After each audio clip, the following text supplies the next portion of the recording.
Hello, wonderful people of the internet. Welcome back to another episode of Simulaeus. Gibbous and anyone that might be lurking in chat, hey, thanks for being here. Gibbous, hi, I'm now halfway through crafting interpreters with a feature-complete Python interpreter under my belt and now facing the specter of programming in C. Why do you have to program it in C? Just because you want it performance? Or... regardless, yeah, you're doing a great job. Like, I saw some of the notes on Discord. I mean, it's coming along pretty well, and I'm pretty excited to see where it goes. Okay, let's talk about what we're going to do today. It's going to be probably a 2-hour stream. I'm not going to go too long today. Let's talk about where I was Tuesday, Wednesday, Thursday, where we're going to go in the next few days. Lots of stuff to talk about. The first half of the book has you build a locks interpreter in Java, which I translated to Python. The second half has you build the same interpreter in C. But what's the benefit in building it in C if you've already built it in Python or whatever language, right? Okay, so, right. Tuesday I didn't stream, because on Tuesday I was in a meeting around the same time and I just got kind of burnt out. Wednesday I didn't stream because on Wednesday I was focusing on setting up streams for subsequent, streams, just getting ready. And then Thursday was obviously Thanksgiving and I was just making food and stuff like that. It is what it is, so I wasn't able to do streaming yesterday either. So basically I just missed 3 days in a row because of various reasons. But a lot of good discussion came from that within my own head that I need to explain to you guys.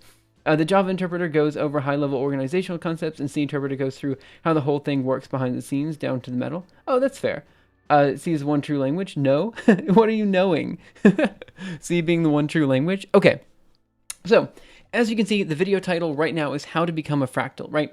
And the reason for that is we're kind of combining a bunch of different ideas into one big overarching project, which I really want to start doing. So the first thing that we're working on is the fractal flame method, which is going to be finished up probably today. For this, we need a bunch of different things. We need convolutions, all right? We also need iterated function systems, right? So iterated function systems, this bit is done. That's an F in there. But convolutions is not done because within convolutions, I want to talk about the convolutional theorem, which means I need to redo FFTs. Yes, the specter of the Fourier transform haunts even this particular project, and I need to basically redo what we did for FFTs. So that's why a few months ago we looked into the discrete Fourier transform, in particular the discrete Fourier transform matrix, which is something that we were looking at to try to figure out how these matrices work, all this kind of stuff.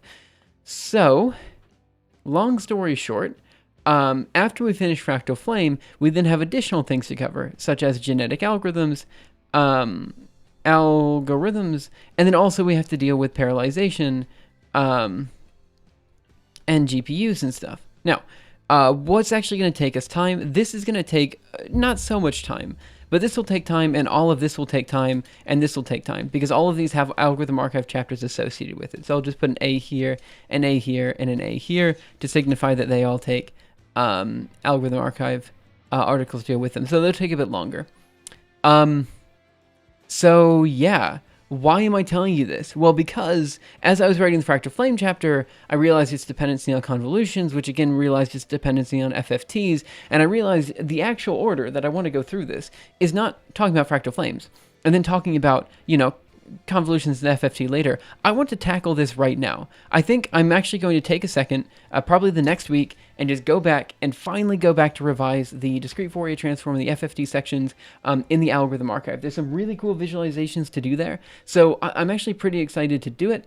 And I have some people who were also interested in doing something similar anyway, so it's pretty good. Why do you need convolutions for Fractal Flames? Because it's for the so after you have the flame, you are supposed to blur the, basically when you have very few points, you're supposed to blur that area, and you're supposed to keep the area with a lot of points very sharp. So for a fractal flame, you don't need it, but it's a very good post-processing step to say that you've finished the fractal flame method, right? Because the motion blur you only really need if you're doing some sort of animation, but doing the variable size convolutional filter, I think, is a good place to say, we've done fractal flame sufficiently such that we can generate a relatively good image with the fewest points possible, right? And so I think that's where we'll leave it as fractal flames being done.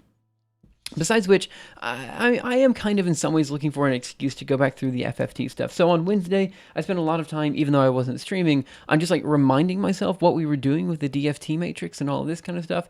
And I think there's actually a good way to visualize not only the discrete Fourier transform matrix, but also the extension of the DFT into the Cooley-Tukey method. So there's a lot of stuff there that I'm very interested in looking at so that we can get a better visual interpretation of the Cooley-Tukey method and stuff like that. Anonymous Cheer, thank you so much for the 5 bits.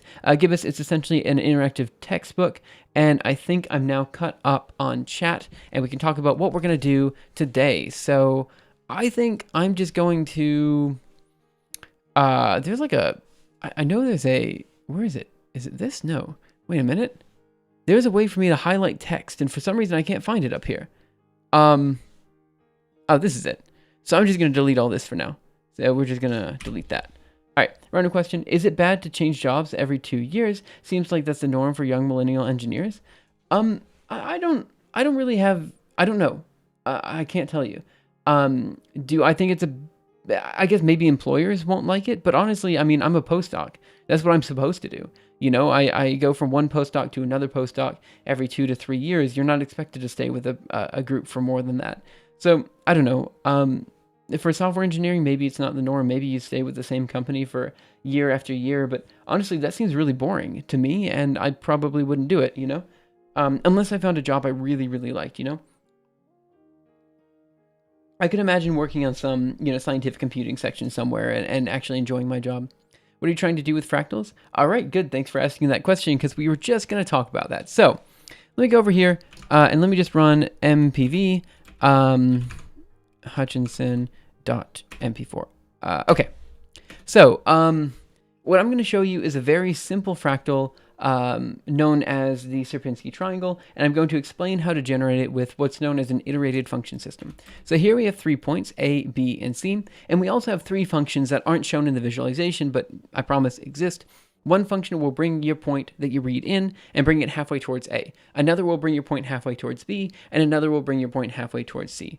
So if we start with 3 new points, D, E, and F, and we allow these points all to generate more children, then, you know, one of their children will move towards A, another will move towards B, another will move towards C. And essentially, if they generate kids, you'll get more and more and more and more and more children, so on and so forth, until eventually you start to see this Sierpinski triangle start to form. And this is called an iterated function system. Now, what we did here is we actually tracked all possible children. But in principle, you don't have to do that. No matter how you iterate through the function system, you will generate some sort of what's known as an attractor. And the attractor in this case is the Sierpinski triangle. Now, again, the attractor could be any number of things. So what I'm going to show next is a combination of different iterated function systems to create a bunch of different patterns put together. So 1 second, let me there. Okay. CD projects, Flamify, ls here, Mirage, save.png. Okay. So what you're seeing here is an example of what's known as a fractal flame. So what you just saw was a combination of essentially 3 different functions, right, to create one iterated function system. What you're seeing here is a combination of a bunch of different function systems. So not just one that could generate, for example, a Sierpinski triangle, but one that could generate a heart, for example. And that's this kind of pink thing in here. And then you can see that the heart's also projected down here and also like over here and stuff like that. The point is it's a heart with a swirl animation and all these other different types of function systems put together to create this particular one. And you can create a bunch of different patterns. Here's another pattern that we created with a different set of functions. And the point is you can just combine them to create a bunch of interesting points. So that's kind of what we're working on right now, generating function systems that look like this.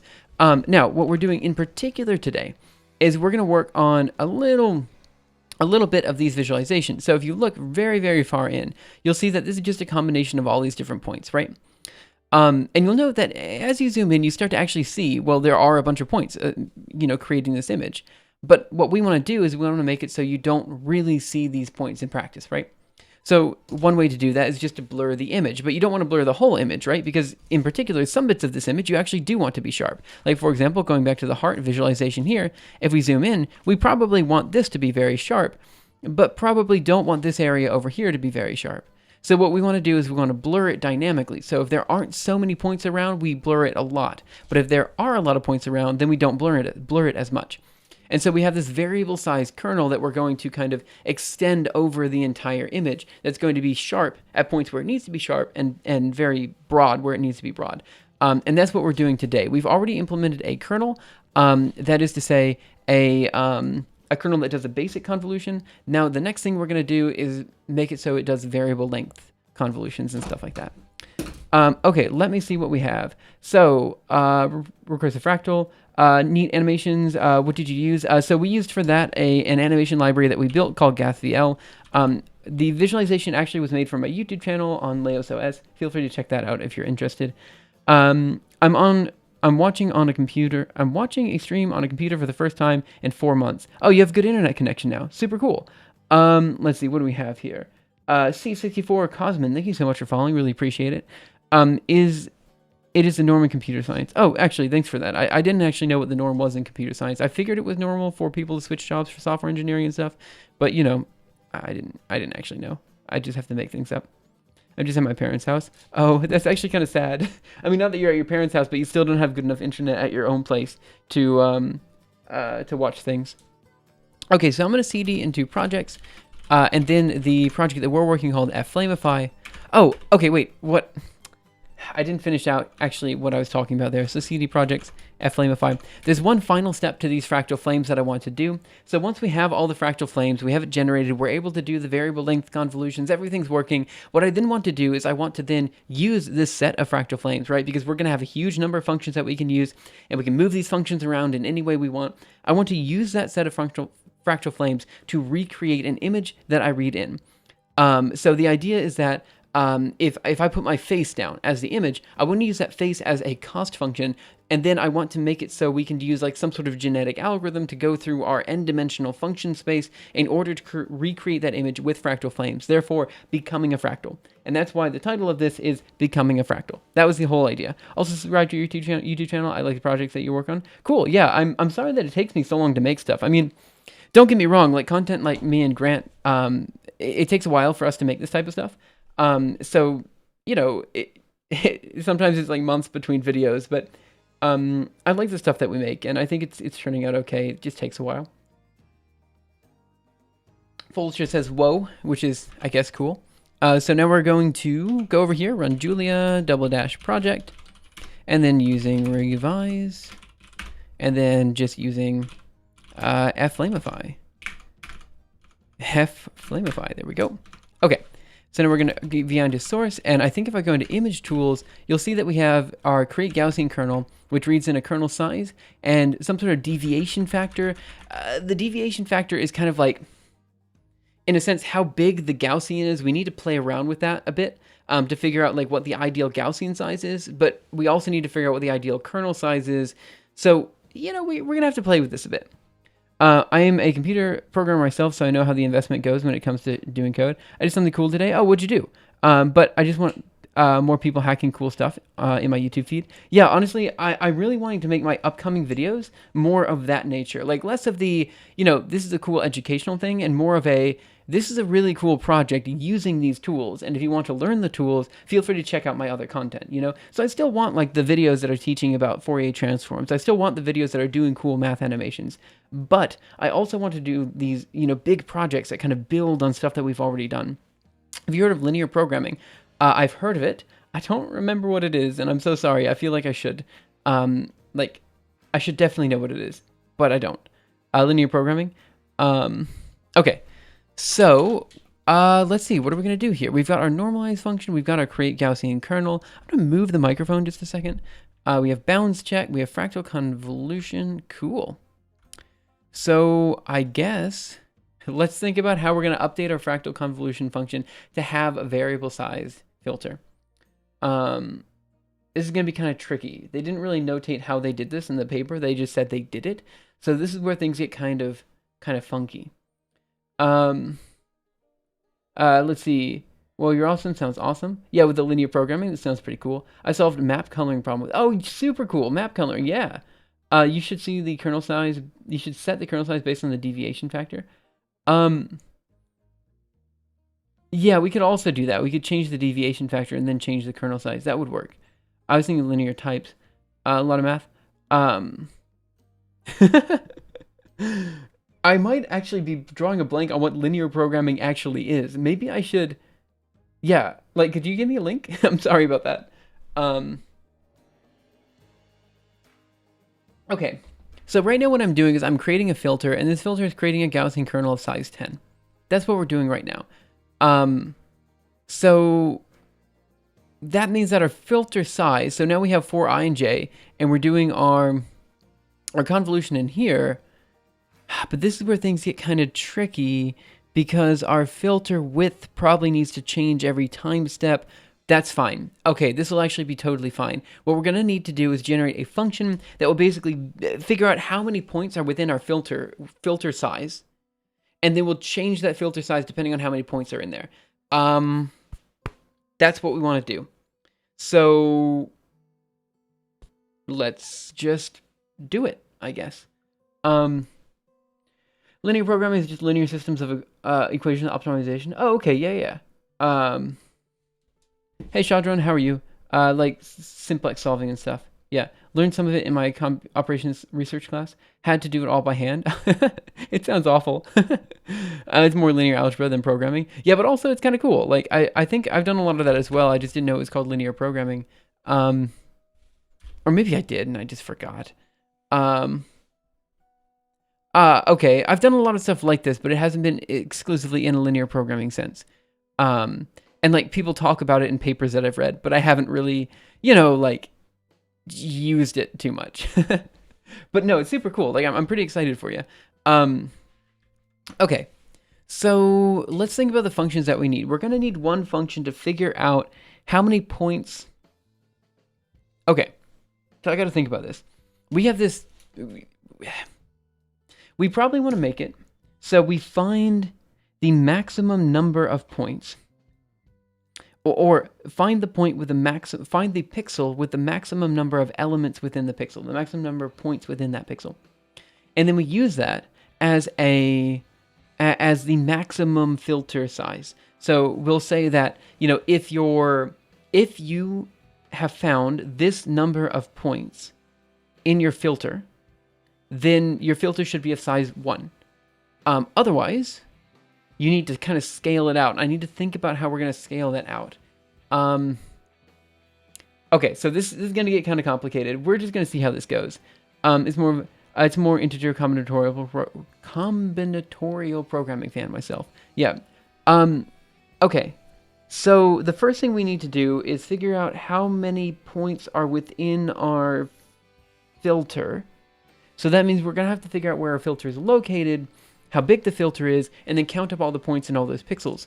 The problem is that our signal here is just going to be an array of color 2. In fact, it should be an array of pixels, I believe. And that's where things are going to get kind of messy. So let's go ahead and write and quit here. Let's go to VI source, and I think I called it flame structs. This is going to be interesting. So I have a point, I have a pixel which has a value, which is a number of points inside of it, and then a color associated with it. So image tools here. So what I'm going to do is I'm going to modify the code that we have right now to run with by reading in a signal as an array of pixels instead of an array of colors. So pixel, I believe, is what I need, and I can remove this. And now we're just going to knock it out. So we have out is going to be array of color 2. I think that's still true. And let's see where we're using signal. We're using signal there. We're using signal here. The left bound, the right bound. But I think for the bounds check, we're only using the size of signal. So I think that's okay. And then we're going to do I don't remember why I called it rsum, but whatever. I just called it rsum for some reason. So here's where we're using signal. What I want to do is this .c for the color. And we're multiplying it by that. The filter will have just a float 64 times the color. So I've got a feeling this should work. If I write this and we just try it really quick. So just run flamify, run some sort of image, and then we should get a very blurry, something that looks like this back is what I'm looking for. We did not. Cool. Okay. Fractal convolution. So the issue here is that it doesn't like, it's an array of pixel, specifically pixel 2. Maybe that'll fix it. No method matching fractal convolution of array of color types RGB. Ah, I'm calling it wrong. Convolution. And we're reading convolution on the image. And then we're using 2 RGB. Max val gamma equals gamma. Okay. So here we want to do pixels. And then we're going to want to return... Ooh, this is kind of confusing. Let me go ahead and catch up on chat here. I used it to color map in such a way that one color gets the maximum amount of the surface area, while neighboring regions do not have the same color. Interesting. If you want to smooth out the output of the pixels but not lose the high frequency details, take a look at Sigma filter. Yeah, maybe we can take a look at the Sigma filter. Maybe that's just what we do instead of... Well, okay. This isn't what I was expecting. Let's see. Sigma filter, to reduce statistical noise in your image. Sigma filter belongs to smoothing filters. That's not what I need either. I just want the definition of it. Gaussian blur. Of course I know Gaussian blur, but you're looking for... Wait, what is a Sigma filter? Is a Sigma filter just a Gaussian filter with...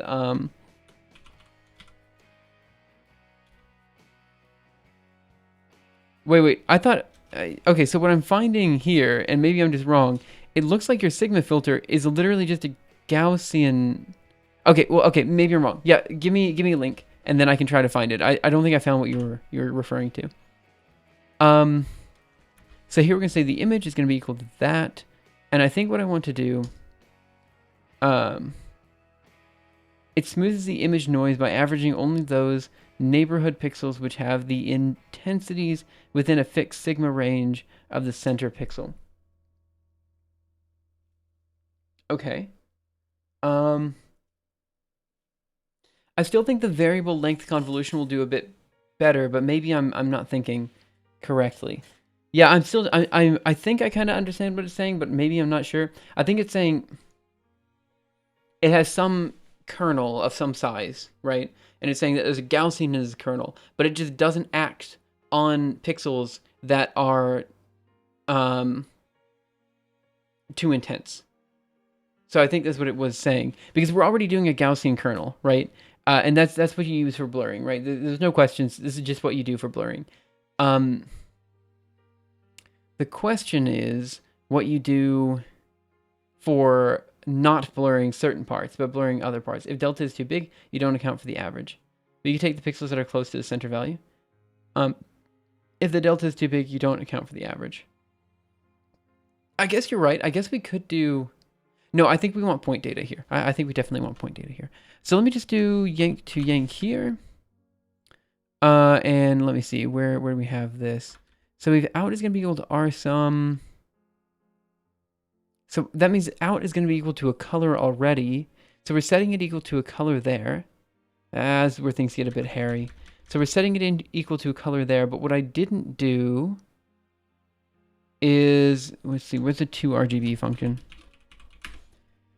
It's there, and it's here, and so this is where we're doing the, yeah, okay, I see. Okay, we're just gonna make it so the output array is also an array of pixels.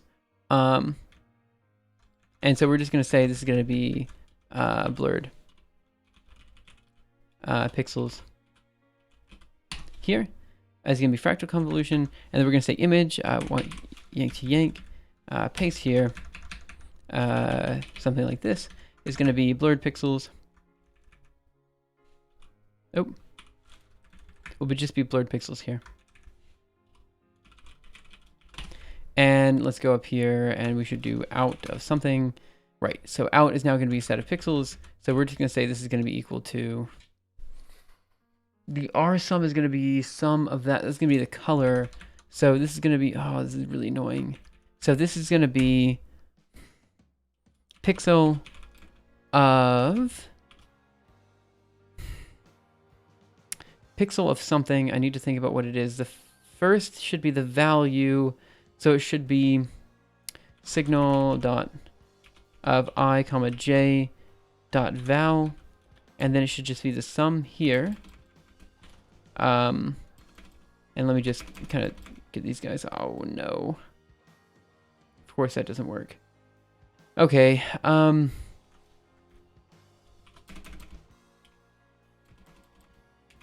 something like that. Okay, I've got a...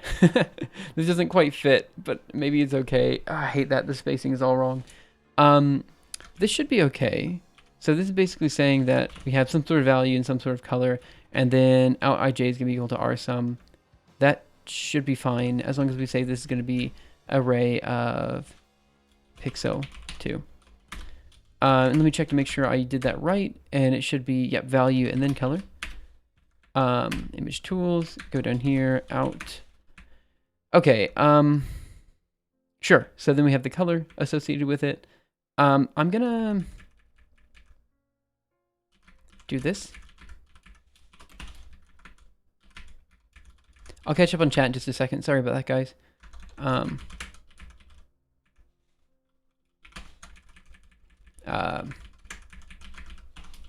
There, that way the spacing's okay. Now let's run that. Array has no field type C. Okay, that's fair. Signal of ij. Oh no, okay. Oh, it's gonna be a pain in the butt. Okay, let me catch up on chat here. So it's a blur that preserves contrast. Essentially right. If the delta is too big, you don't account for the average. It keeps sharp edges intact, but relatively homogeneous parts are smoothed out because the values are relatively close together. Reminds me of the median filter. I want to see how this changing kernel size works as a convolution. Only that sigma does blur instead of doing completion. Right. Okay. So let me get this working. The issue here is that we have to return. Okay, so our signal. So this is going to return a view into our signal, right? And I wanted to grab all the colors here, but that's not gonna work because it returns a view and view has no field color, C. So now I have to rethink about how we're gonna do this. I mean, we could just do, we could put this into its own function here. I might have to like take it out and make it into a series of IJs instead of doing broadcasting, which is kind of a pain. But I guess not the biggest deal. So I guess let's just create a filter color function or something. So here we're going to create a function. Filter color. This really sucks. This is really ugly code. So we're going to have to clean it up a lot before we... Oh well, it is what it is. So we're going to need to read in the signal, and then the filter, and then I guess the index, so Cartesian index. Oh. Let's just do IJ for now. Well, no, that specifies it as 2D. I mean, in principle, I don't think anyone's done 3D fractal flames. No, actually, I think they have. Didn't you do 3D fractal flames, Fulter? Anyway, let's just do index is going to be of type Cartesian index. Sure. And here. And now we're going to do in here. We're going to do, let's see. I'm going to basically, we have the filter. Now we have to read in even as high as 70. So we have the filter, but the filter also has to have the bounds associated with it. So do I have to read in the bounds as well? It looks like I do. Oh man, this is gonna be a pain in the butt, isn't it? There's software that has 3D fractal flames. I don't remember the name of it. Yeah, I think it's called Flame, FLAM3.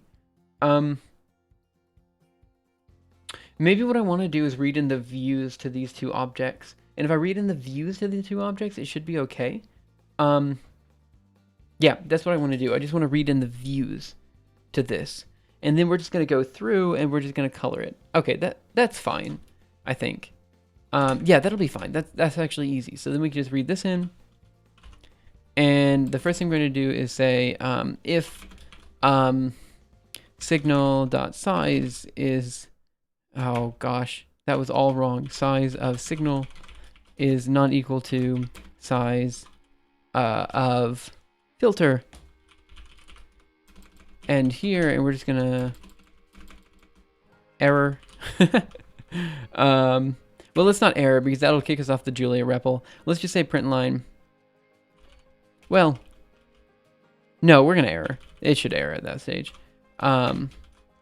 View, filter, and image views are not consistent.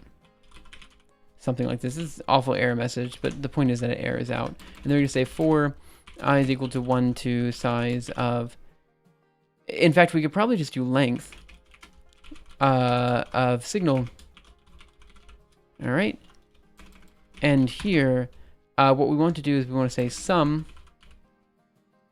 Yeah, we're going to want to sum. It's going to be equal to RGB of 0, I believe. And then we're just going to say filter of I dot times signal of I dot color. Sum is going to be equal to... Ooh, sum is going to be equal to that, plus equals, of course, and then we just return the sum. Right, but sum is also a function, so let's just call it rsum like we were calling it before, and then rsum in here. And now what we have to do down here is we want to call filter color in here. So filter color. And we have to read in the views as well, which sucks because they definitely don't fit on the same line. So I'm going to do something really stupid, and you guys are going to hate me for it, but it is what it is. Sure, filter color of these guys should be fine, I believe. That should line up. This is awful. All right, let's just see what happens. Array has no field C. Where is it trying to grab a C? Image tools 91. Oh, okay. There's something else that broke then. I'm missing a comma or something in argument list. This is gonna be on line 69. Nice. Error.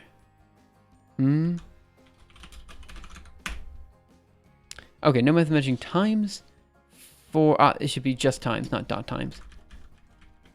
And there also shouldn't be a dot times down there. That should be a comma. I don't know how that happened. What's going on? Okay, over here, center. That should be right. Okay, and this should just be a times instead of dot times. Write that, try that. Array is float 64. But signal should be of type pixel. 1 second. Get property, this is on line 177? No, 105. Okay, so good. I think we're past this stage. 105 is down here. Oh, we're not past the stage. All right, let me catch up on chat. Beware, it will soon ask for C++ soon, and then it gets wonky. Yeah, it'll be interesting. Okay, so this is on line 105, which then calls 74. And so the issue is this guy right here, and it says float 64 has no field C, but signal should be of type. I see. Let me flip these around so it's filter signal.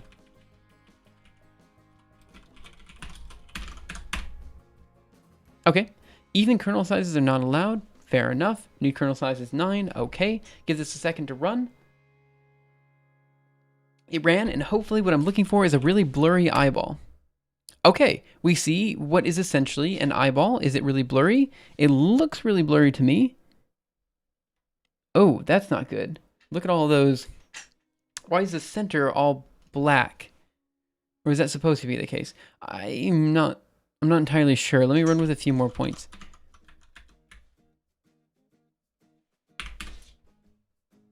Give it a second. What do we have here? Hey, Alcadelic, how are you? I hope you're having a great day. So let's see what we have here. Mirage check.png. Does it look better? No, we're still getting all these black dots. You know what I mean? So what do the black dots mean? So first of all, we are getting blurs, which is great. The black dots are... What are the black dots? I don't know. What is going on? So it looks like... Is it an encoding artifact? It might be because we did... It might be because we're doing log scale coloring after... It might be because we're doing log scale coloring after the... Yeah, it might just be that we're doing log scale after the convolutional kernel. Seems, are the values RGB wrapping around the max value? They shouldn't be because Julie would like give us an error if that was the case. Seems like oversaturation to me. I don't think that's the case because yeah, we're already wrapping it around a max and min. That's what this normalized function does down here. And again, all the time, Julia will give us, every time this does happen, Julia gives us an error saying it can't be above 1 or something. So I'm fairly certain that's not the case. Uptime is 40 minutes. So I was expecting this to be a quick stream, but actually it's looking like it might not be. It looks kind of hairy, but that's okay. Totally okay. So what I'm going to do down here, so here's our 2RGB function where it does the coloring. Also, another thing that's kind of weird to me, and I don't fully understand why, is our image is sideways. So I'm not using JPEG. I don't even know what you're talking about. I don't remember using JPEG before, so I don't know what stream you're referring to. I always use PNG, so I don't know what stream you're referring to that I was using JPEG. There was one time I did PNG, but because of the encoding scheme, it looked like JPEG. I don't know.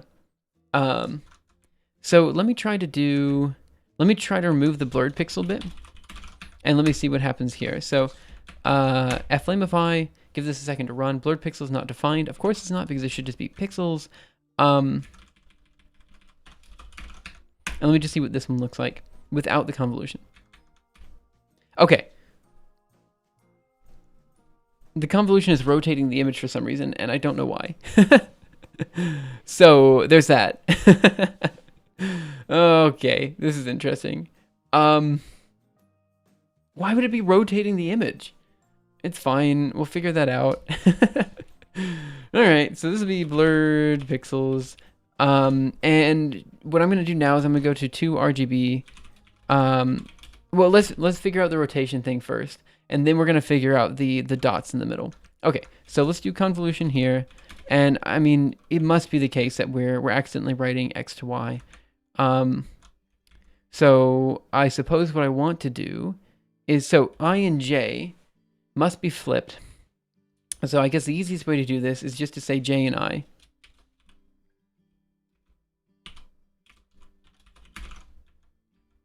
Flamify and see what this does. Blurred pixel is not defined. What do you mean? Don't give me that. Try that. Give it a second. Okay. It seems to be running, which is, you know, okay.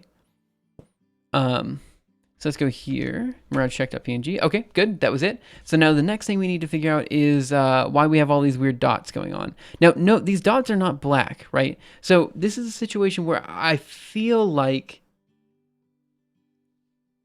I don't know what I feel like. I feel like the first thing I think could be a problem is this 2RGB function. So what I'm going to do is I'm going to fix the 2RGB function so that it doesn't have the alpha value anymore. Alpha is always going to be equal to 1. Is it blurring background pixels wrong?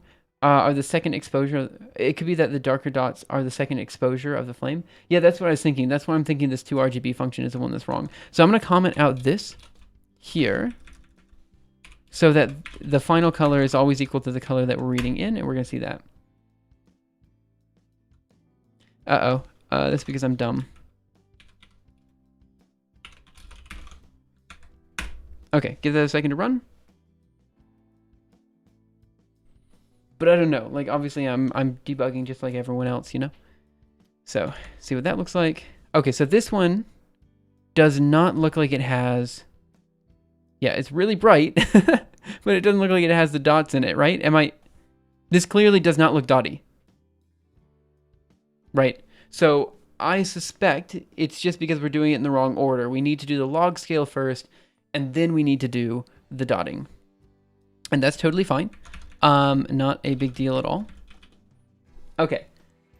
So now how are we going to do the log scale first and then the blur? Okay. This 2RGB function takes in a pixel and returns back an RGB value for the pixel.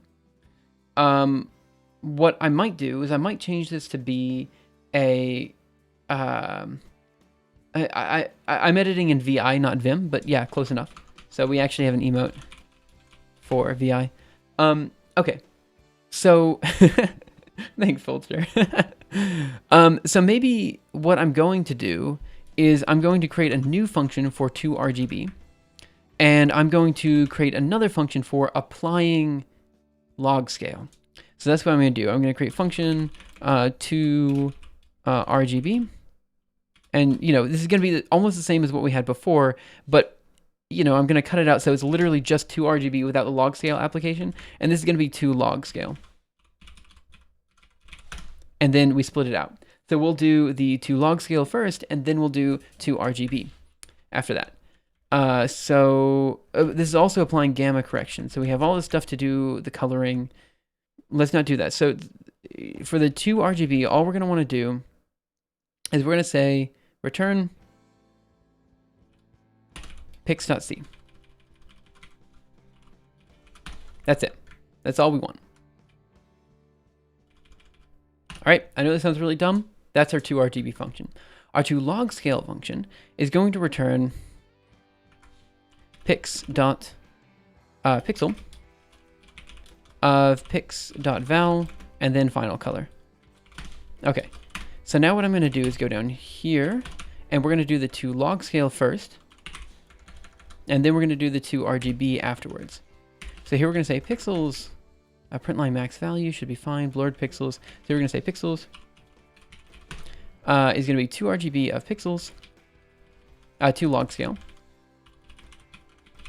of pixels, something like that. And then down here, we're going to say image is 2 RGB of blurred pixels, see what that does. Okay. Runs, which is good. I'll catch up on chat once we have this, and I'm hoping to see a really blurry eyeball. That's what I'm looking for. Okay, that's fine. That's totally fine. I'm just dumb. We want this. That.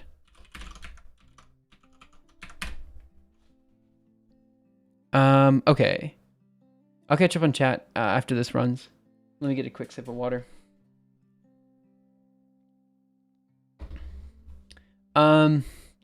It's okay. I shall be with you on the mem decide. What does mem decide? Is syntax highlighting not possible in VI, or is it personal preference? It's not possible. Also personal preference. Then our friendship ends here. Kidding. Never used NeoVim. Wait, what's going on? I'm missing a lot here in chat. Okay, so here we see it's flipped. It looks like we don't see the dotting issue, I think. And it's blurry. So I think this is everything that we want to see. Perfect. Cool. It looks distinctively worse than the image we had before, which is totally fine. We were looking for a bad version of that image. But it looks like it's working. I'm going to run it for a few more points just to be sure. I know that sounds kind of dumb, but just hear me out. I just want to run it for a few more points just to make sure the dotting issue is no longer there. And then we go there. Memmed is Vim plus M. Oh, fair enough. Who said use NeoVim now? In my case, I also include Neo prefix. Oh. Emacs. It looks like a black hole image. I guess in a way, a lot of people always look at the what we're doing, like the visualizations that I've made, and they're like, oh, that looks like a black hole. When I check.png, that looks pretty dang good. I like that one. I mean, yeah, it's blurry, but I like it. Okay, so now we have to get the variable size. So let me go ahead and write and quit, and let's just do get status, and let's add what we have here. Get add dot get status again. Get commit dash m.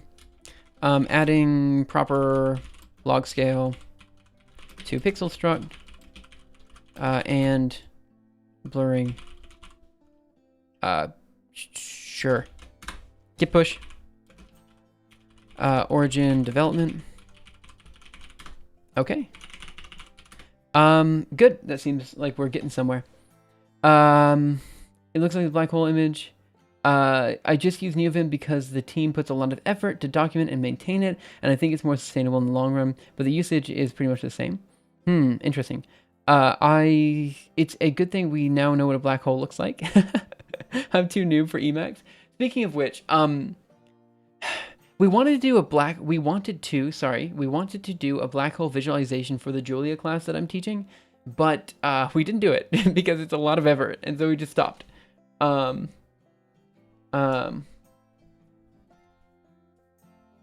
Yeah. So we ended up not doing the black hole visualization.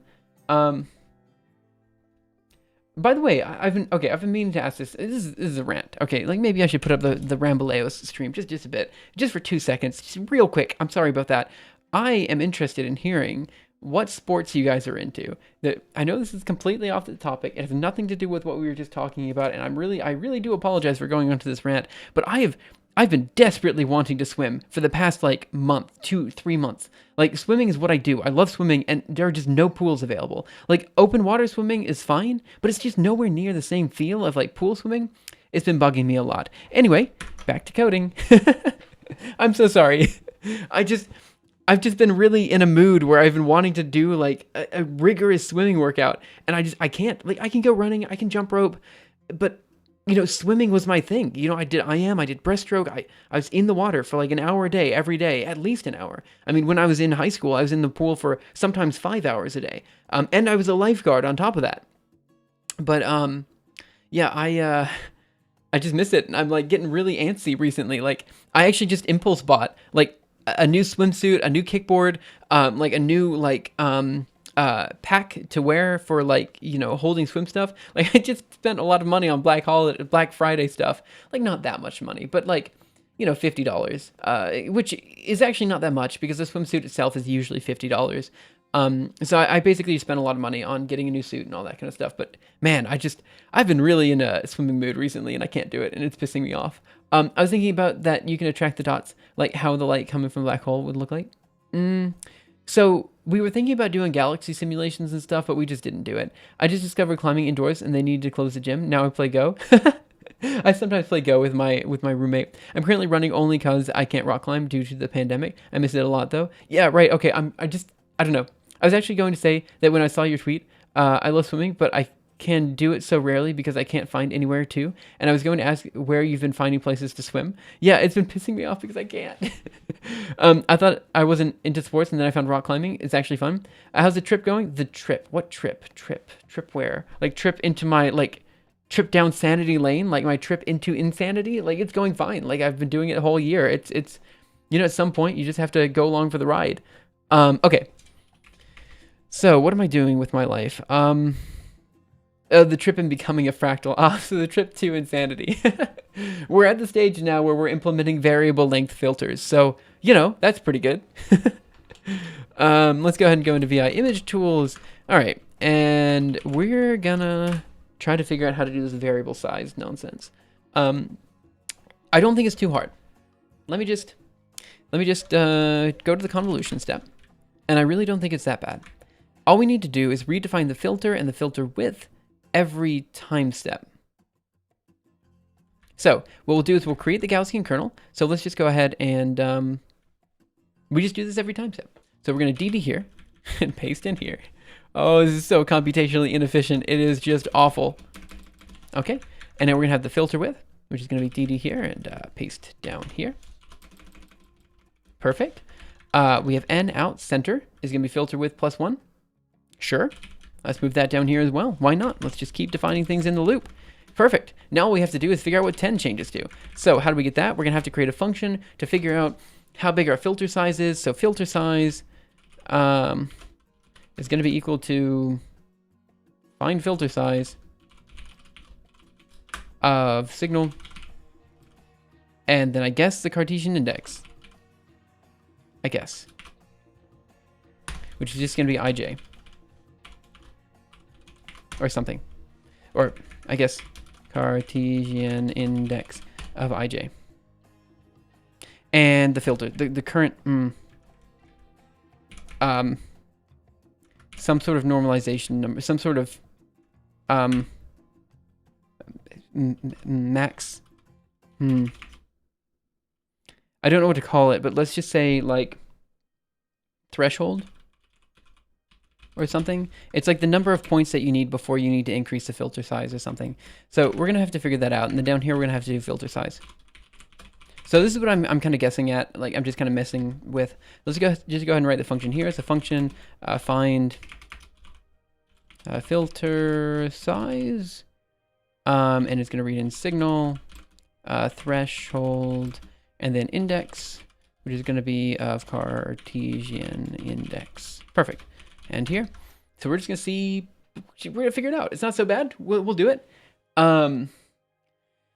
Pre-pandemic, I discovered I could buy a membership for the Drexel Gym here in Philly, and even though I have no affiliation with the university and they had a nice big swimming pool, that was the only place that had a pool that wasn't crazy expensive.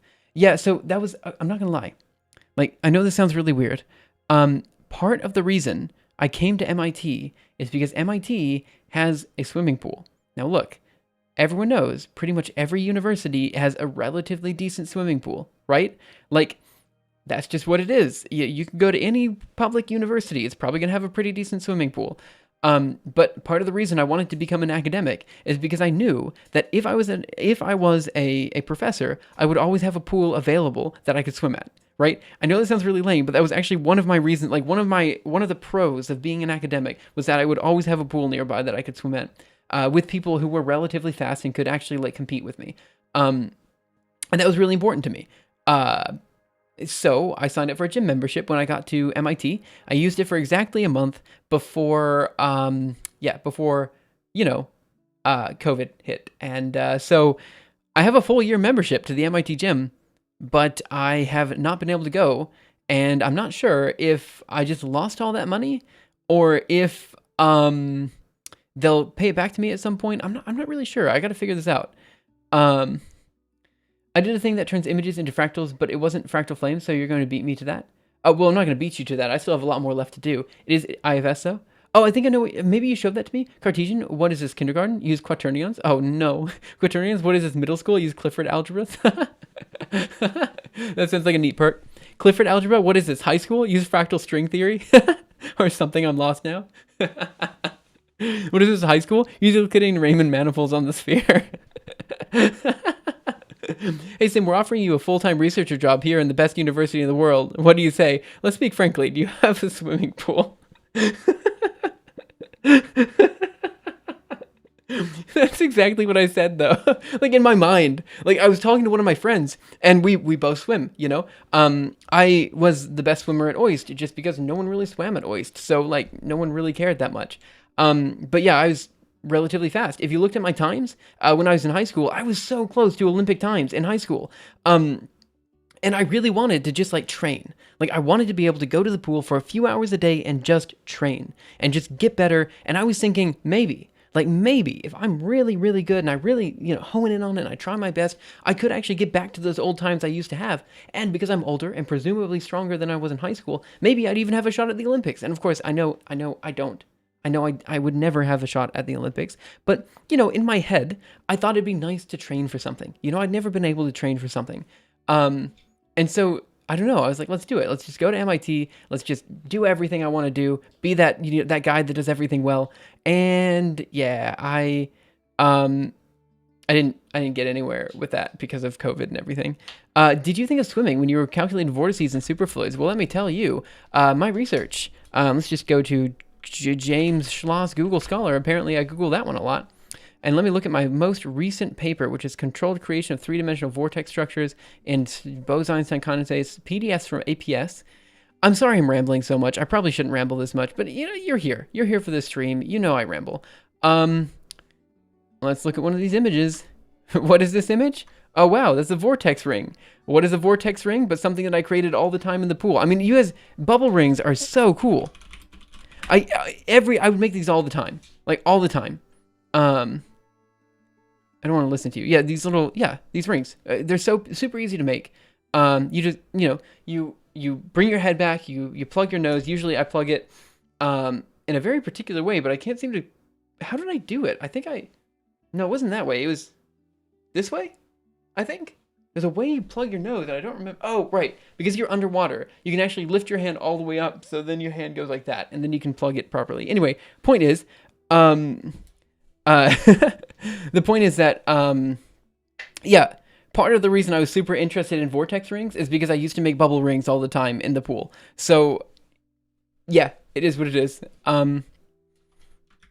don't know, everything, like every time I think of like things that are beautiful or like interesting or like just mesmerizing to me, I always think of water, you know, like it's always like, you know, that feeling of jumping in the water, and just, you know, drowning out the sound of the world around you and just like being there, able to move in full 3D Cartesian space. It's just interesting, right? Like you don't have that experience on land.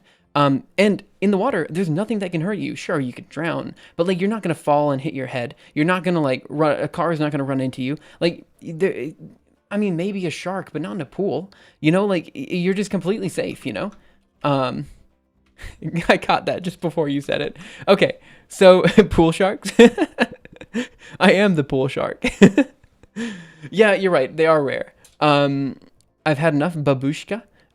Dude, we love you, but you need to put on some weight, you bag of bones. I'm relatively fat right now. I'm like 100 and what was I? Last time I weighed, I was 165 or something pounds, which is like 75 kilos or something like that. I need to lose some weight. Do you expect an IRL stream from the swimming pool in the near future? I wish, but there are like restrictions against showing people in swimming suits, like on Twitch. Specifically people who didn't want to be on stream. I had a dream where I could breathe underwater, and all I did was take a book underwater and read for an hour. I still long to do that. Oh, there was a book. Oh gosh, why am I ranting? Why I'm rambling way too much. There was a book. It was called Cradle to Cradle. All right, hear me out here. This book was a 100% recyclable book. The idea was that the pages were made of this weird plastic material that were still readable, so you could 100% recycle the book. And I was like, that's really cool. One reason was that I could bring the book underwater, and I could actually read the book underwater. So there are pictures of me wearing goggles and just sinking down to the bottom of the pool and just reading this book. And I had to read it for school, so I would play games with myself, you know, to see, you know, how long I could stay underwater and just read the next chapter and stuff like that. And, you know, when you're reading, you're not using very much, like, energy. And so you could, I could stay under for a good minute or two because I was focused on the book, you know? If you're focused on, like, keeping yourself, you know, if you're focused on holding your breath, you're not going to be able to hold your breath for that long. But if you focus on something else, you can actually hold your breath pretty good. Can you beat 1 hour 30 minutes? So it's good for researchers. You can beat in 1 hour. Wait, what are we talking about? Mesmerizing game? I don't know. It's relatively light. How tall are you? I'm 175 centimeters. So 1 hour in stream, and he accomplishes at full stream. Good man. Wait, what are we talking about? The dream of reading underwater. I think we just had similar goals. I was talking about the game Abzu. Oh, Abzu. Oh, I missed that. I'm sorry. I've been missing chat. But yeah, no, my roommate played Abzu for a bit. Okay, so how are we going to figure out what the filter size should be? Okay, here's what I'm going to do. We have a threshold. And essentially what I'm going to say is we're going to keep increasing the filter size until the filter size hits this threshold. So we're going to say number of points is going to be equal to the index, the signal of index dot val. That's the number of points in that. I probably should call it points or something. I didn't. I called it val. That's dumb. Whatever. Okay. So then we're going to say if threshold, so if num points is greater than threshold, we'll say greater than or equal to threshold, then end here, and we just return what? Okay, so now we have to figure out how to do this in a loop. It's not going to be too hard. We'll figure it out. Okay, so now the next thing is we're going to have to create a slightly bigger filter size. And we're going to have to look through all of those. So again, I'm just going to do the next step up, which will be a filter size of, I don't know what, but we'll figure it out. And then we'll give it a cap or something like that. So I think I'm going to say for, let me take a look at this image that we have here. I mean, this is relatively blurry as far as images are concerned, but I could imagine it being even more blurry up top. So let's say while num points is less than threshold. End here. Okay. I'm sorry I'm so bad at this, guys. We're going to just return filter size. All right. And I think what I'm going to do, oh, this is easy. Yeah, we got it. It's easy. It's easy. Everything's easy now. Okay. So we're going to say filter size is equal to 1. All right. Yeah. Don't even know why I was thinking this would be hard. In here, we're going to say filter size plus equals to 1. And now all we have to do is sum up all the values in some area. So that should be easy enough. All we have to do is figure out, what the view is that we're looking at. So what I'm going to do up here is I'm going to create I think I might need to create a separate function, but I don't think this is too bad. So in here, we're going to do filter size plus equals 1 as the first bit of the iteration. And down here, you should only change the deviation factor because otherwise you get more of the same Gaussian instead of a Gaussian with a larger radius. That wasn't what we showed last time. Because the Gaussian... Well, okay, you're right. The standard deviation should change, but the deviation factor is already dependent. Here, let me show you. It's already dependent on the filter size. So we already have kernel size as a variable in the Gaussian definition. So as you increase the kernel size, you're also increasing the Gaussian size. However, we have an additional deviation factor to say that, as you grow bigger and bigger, we could say that the Gaussian, for example, we want to grow faster than the kernel size or slower than the kernel size or something like that. So the deviation factor is just something that we can also play with if we want to. But as it's set right now, if you increase the kernel size, the Gaussian increases as well. But thanks for checking that because you're totally right about that. Let's keep going. Right. Yep, okay, good. So now the next thing we want to do is we're going to increase, I'm in the wrong function even. No, it's not your fault. It's totally not your fault. It was a good thing to check. I really appreciate you checking that because actually I was confused as well for a second there because I read the sentence and I was like, yeah, you said that earlier and you're right. And I had to make sure that we did it correctly and we weren't just doing something dumb, which so often, everything I do is dumb. So, I fully expected it to be stupid, but it's a good catch. Okay. So while the number of points is less than the threshold, we're then going to say filter size plus equals 1. And then what we need to do is we need to find a sum of all of the areas in there, dot value. So I think what I want to do is for,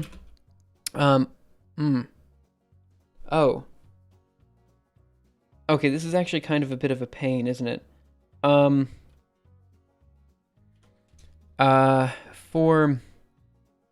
We'll say, I think it's going to have to be index of, one is the X index or is one the Y index?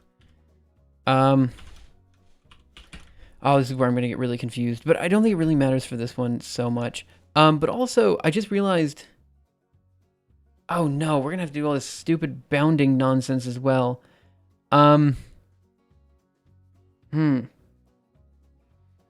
Okay, all we want to do is sum up all of the elements next to. So we're going to be at some point, and we just want to sum all the elements around it, and then sum all the elements around that, and sum all the elements around that. So the way we did this before is we created a left bound, a right bound, a top bound, and a bottom bound.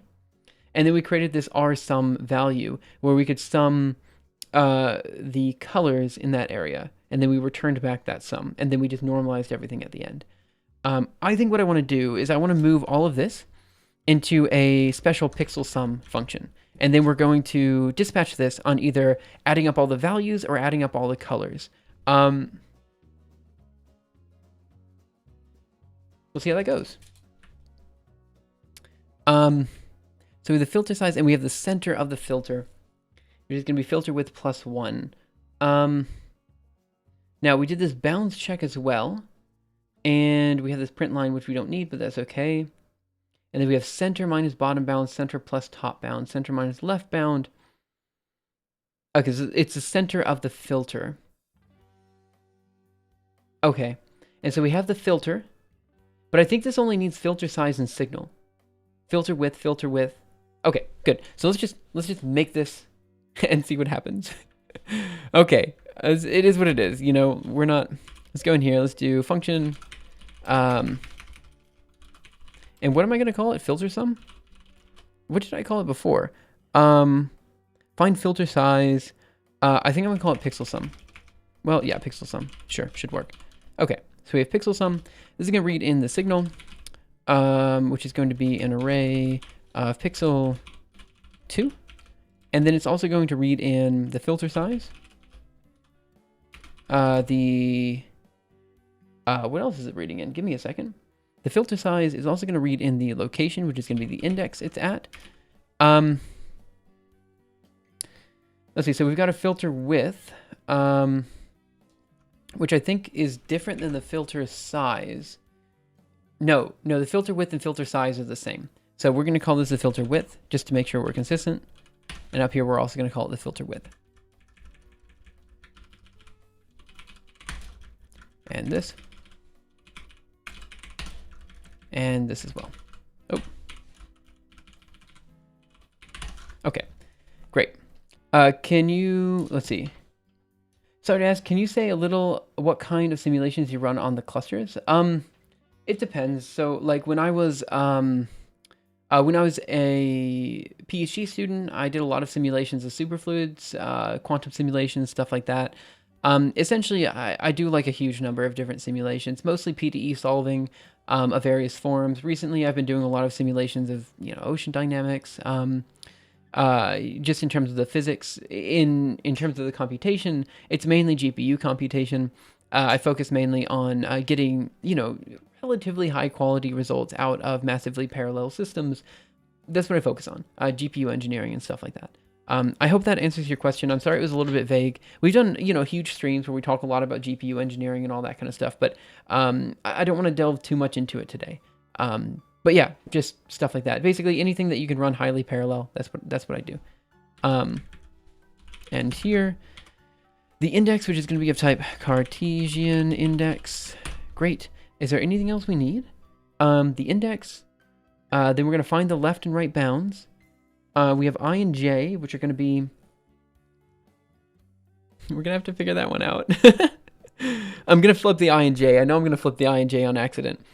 Oh, and then I also need to dispatch on something. So the dispatch here will be... on either the value that we're summing or the color that we're summing. So we're going to say sum type is going to be equal to color. I know this is dumb, but it is what it is. Okay. And the other one is going to be... So in here, we're going to say, I think I can do this. And then we're going to say if sum type not equal to color and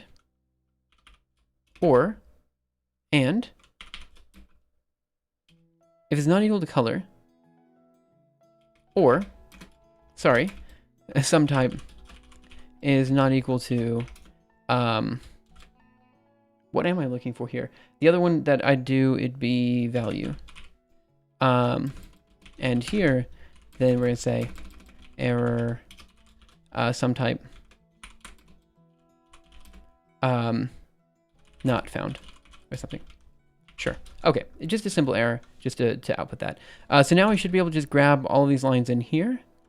And we should just be able to output them. So let's go this, grab, I think we need center as well. So I think I can just grab all of this in here. And I think I can put it up here into this function. Okay, ooh, that's, how many spaces can I get rid of here? I think 8? 8x, nice. that also makes it so we can make the spacing here a bit nicer. So filter color is another function. Gosh, I'm just like calling way too many functions here. So let's paste that there. That's great. And now we can move these forward a little bit. Oh, this needs to be moved way forward. I'm not saying this is the best spacing scheme. It's not. But I'm just trying to make it so you can kind of see where it's supposed to go. Okay, so this will return our sum. Right now we'll only return the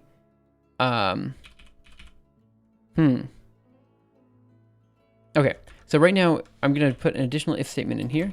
Say if sum type is equal to color. Then we do that, and then down here we're gonna say else if sum type equals value. Then we're gonna have another one that's very similar. And I suppose we need an else statement, which should just be the error, right? So maybe this is where I put in the error, actually. Yeah, this might be where I put in the error. And then we move it up here. Sure, okay. And then, yep, should be fine. Let's give this some space. Dang it. Okay, let's just do this, and you guys are gonna have to deal with my bad code. Okay, perfect. Chat's got a bit quiet, so again, if you guys have any comments, questions, concerns, feel free to let me know. What is this gonna be? Yank. What am I returning after this? rsum? I think I'm returning rsum. Yeah, I think it's just rsum. Yep. So here we just return.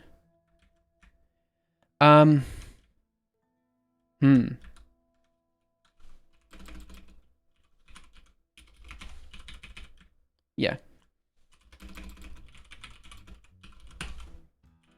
Okay. This should be 5. Paste it down here. Okay, so this is where we have to do, before we had pixel color, so now we're gonna have to do something similar to do filter value as well. So I guess I'm gonna create a new function. Hey Emrys, how are you? That's called filter. It's such a pain. All because we're summing on pixels and not summing on whatever. I'll just create a new function for now, and then we'll deal with it in a second. So this will be called this will be called filter val. I'm not talking today, am I? Let's paste this here, and it's just going to be called filter value. Let's see, dt here, val. Size, sure, okay. Rsum is equal to that. So we're gonna say rsum is equal to 0, and then rsum is plus equal to filter. Should actually just be signal of I dot val. I believe. I think it's just. I don't think we need the. I think. So do we even need the filter in here? I had quite a hard day, but I'm okay now. How about you? Oh, what happened? Well, okay, maybe I shouldn't ask what happened, but I'm sorry you didn't have a, I'm sorry the day was rough.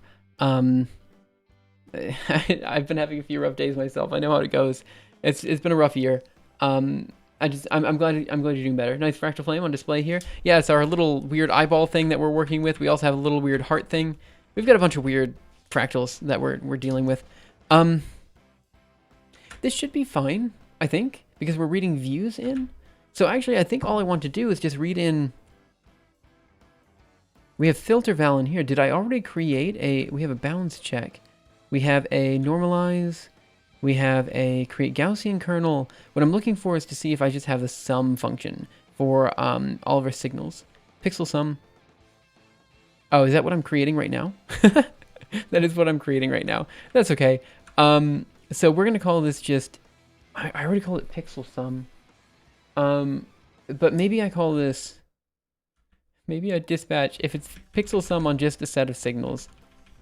So if it's pixel sum. So I'll do multiple dispatch here, and we're just gonna say array of pixel 2 or something should work. Oh no. I'm looking at the wrong. It's okay. We'll figure it out. I was on the wrong function. Ah, for Pete's sake. Ah, come on. Why am I so bad at life? Paste this in here. Move up here. One day, I will be able to code correctly, but that day is not today. Something like that. DD here, and then that should be fine. Perfect. Okay. So that should do our filter value in there. So let's go down here and set this function to be correct. So it's now going to be, did I call it filter color? No, I want to change the name to pixel sum. Filter val, let's change it again to pixel sum. So it will be kind of a recursive call, but not really. This is a different function. It's just a different way to dispatch on pixel sum. Even E, for frog's sake. For frog snack. Hey Marco Dev, how are you? I hope you guys are all having a wonderful day. So let's go here and we're going to call it pixel sum again. Pixel sum. And this is going to be reading in this guy in here, signal from top to bottom. And then I'm just going to move down to the next line and put this here. And that should be for the value. This should just return a value. I think that's correct. Perfect. And now the next thing I want is just going to be the, I got to think about this really quick. Signal of I, comma, j dot color. And then we're just going to DD out here. And so, you there. I think this should sum all the pixels together, but leave the color the same. And let's just go down to this fractal convolution here. And, nope, that's not what I need. No, this is what I need. I'm going to have to remove all these lines. And this will return back an rsum. And we're just going to say rsum is going to be equal to, and let's just make sure we get the right function arguments. And then hopefully we can get back basically the same image we had before. But we'll see, because knowing my luck, we're going to get something crap. So we're going to do this. And what are we going to say? We're going to say signal filter width. Oh, well, I'm just dumb. Signal filter width. Oh well. The index, which is going to be Cartesian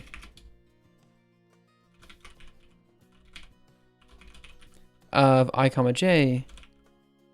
In fact, I think these should all be j comma I, because the first index is going to be the y index, because Julia, and then after that we're going to want to do just this, the type here, which is already going to be okay for this. Perfect. So now what I want to do is comment out these two lines. What is it undoing? Okay, it doesn't really matter. So we're going to comment out this line here and this line here. And we're going to say filter size is equal to 10. Well, 9. Well, 10. Why not? And, well, 9. And let's see what happens. Okay, so if we run flamify, it should run invalid iteration specification.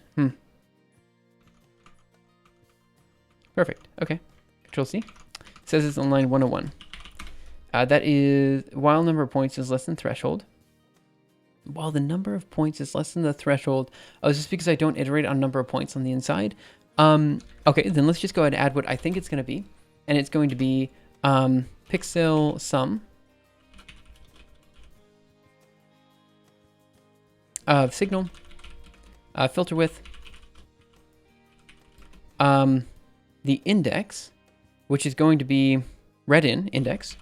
Sure. Oh, I see. That was the invalid specification. Index, and then it's going to be the sum type, which is going to be equal to value. Okay, and I think that should do it. Change that to a semicolon, and let's see what happens. Hopefully it runs. Oops, sorry, I hit my microphone a bit. So, by the way, I got some feedback for you about the Remarkable. Never wrote as well with the fountain pen as I do with the calligraphy pen. Oh, wait, like on Remarkable, I not defined. Let's go to 113. That's down here. So left bounds is going to be aha. Okay, so here we're going to say I, comma, j is going to be equal to, in fact, it should be j, comma, I. Oh no, this is all wrong, but that's okay. j comma I is going to be equal to the index of 1, index of 2, I think. Okay, now I want a cinnamon roll. Man, I've been wanting a cinnamon roll for a long time, and Botulos keeps tempting me. He's like, oh, I'm a cinnamon roll. I'm not a cinnamon roll. Like, if I was what I eat, I would be like a carrot or something. You know, like, okay, anyway, no method get index 122. All right, so this is get index on what? What's your issue? Unit range, image tools 122, image tools 155. That doesn't, oh, wait, 155 might be different. No, this is what I expected. No method matching get index of type of filter, unit range in 64. Okay, so what's your issue here? Filter with filter, no method matching get index of filter. Filter, filter color, filter, filter width. All this should be fine. Yep, unremarkable. Cool. So maybe okay. I am thinking about getting one, but okay, I did just splurge on money to buy swimming stuff, so maybe I shouldn't be as frugal. But I end up just like being very sketchy about buying new things. Like I have a tablet, it works fine, so I don't want to buy a new one. I've got a laptop, it turns on 50% of the time. That's a relatively high ratio, so I figure it's fine. You know, I have a whole bunch of stuff that's definitely broken that I should really replace, but I don't because it's fine, you know, like why get new stuff, you know? So I don't know, I tend to be very shy to buy new things. I mean, I don't even have a phone, and I'm looking at phones and I'm like, I could probably use one, but then I just don't get one because, you know, I have a tablet, it works fine. I can't call anyone, but hey, who knows? It's really not cheap though. Exactly, that's the other thing too, you know, like I could buy a new laptop, or a phone for that, you know, save first, spend later. Yeah, I'm just in a save first, spend never situation. I really hate spending money. I have a lot of money saved as well. I mean, for someone in my position compared to what you would expect. But yeah, phone's price really went up. Where do I sign up for becoming a fractal? Oh boy, that's going to be hard.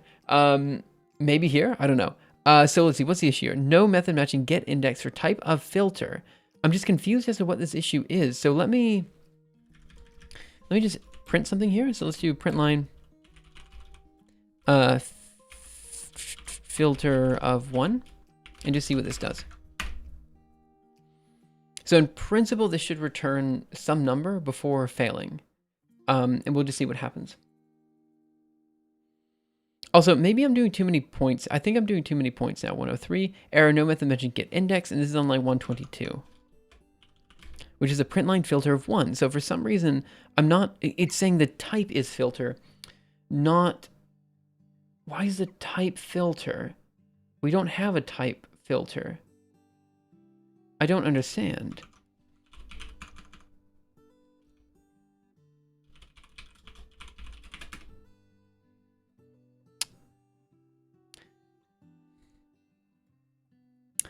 Filter is a type. I see. So because I wasn't reading in the variable filter, pixel sum wasn't working. Fair enough. Okay.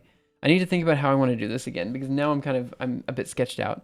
I want a phone with good chip, CPU, GPU, but I don't need a good camera. I'm kind of the same way. Honestly, I need a phone that actually acts as a tablet. I just want a tablet that I can call people with, really. Screen and CPU is all I need. A good camera is something I don't really need. And I bet the technology is rather expensive, lens and sensor.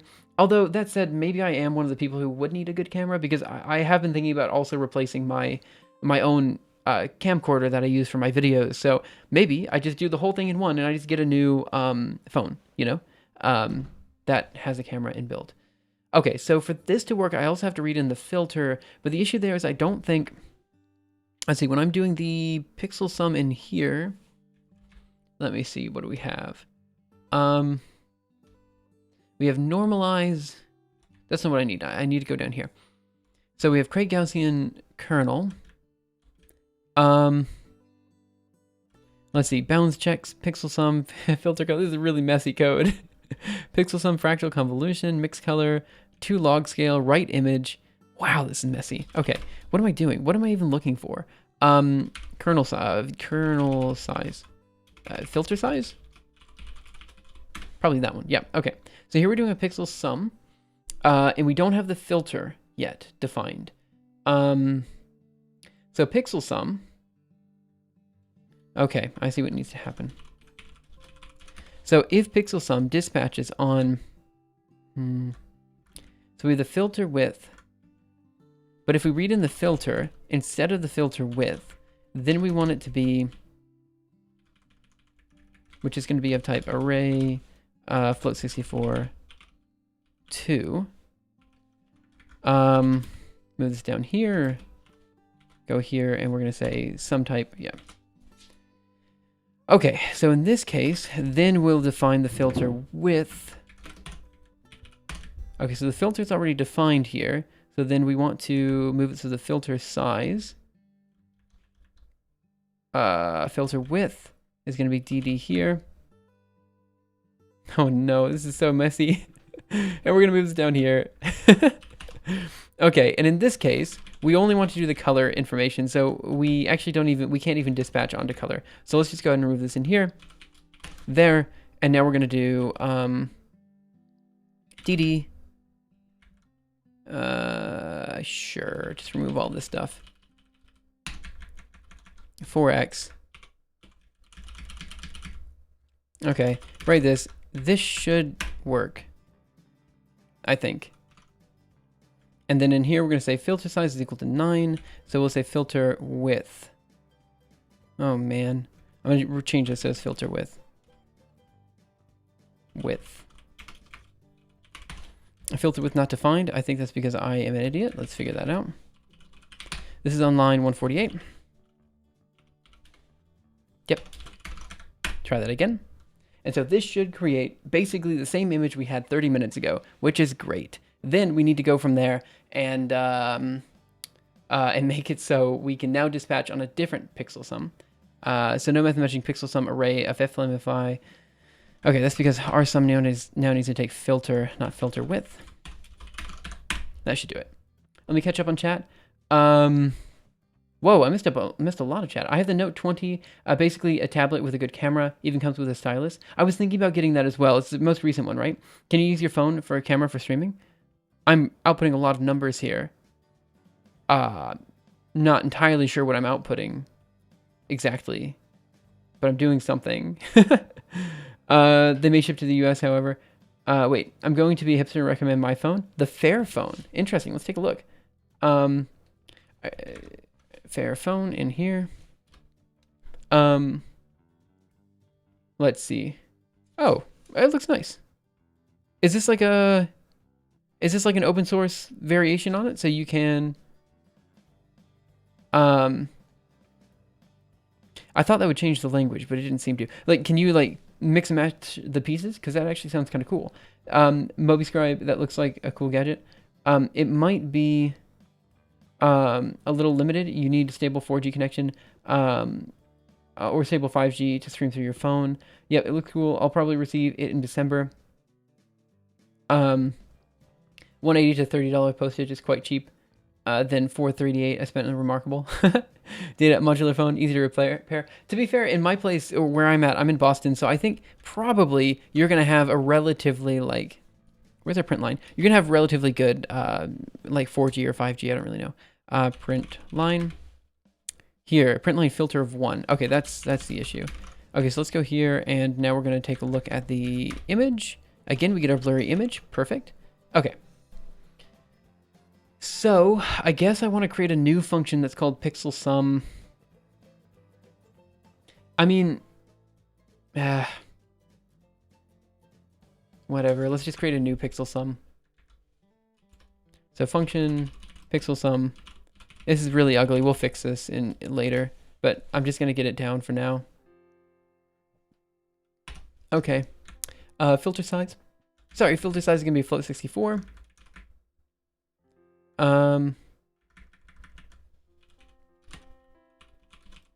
Of type float64. Why am I so bad at life? Okay, go here. And now for the sum down here, we're just gonna say pixel of pixel sum. Ah, this is so bad, but okay, I'm just gonna get it done, and I'm just not we know this needs to be fixed. I'm going to put a to-do statement to fix it later. So then we want pixel or signal of ji dot color, I believe. Okay, so this will be the one that we call up here when we're doing the variable filter size.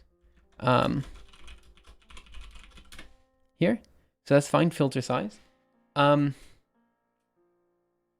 Okay, and now we're just going to, in fact, let me change that to find filter width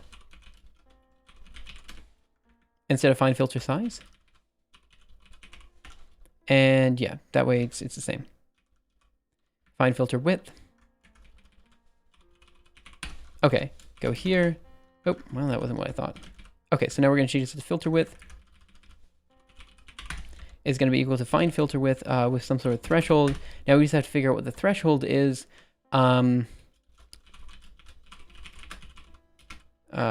Width here. Find filter width. Pixel sum. Yeah, this should be fine. Good.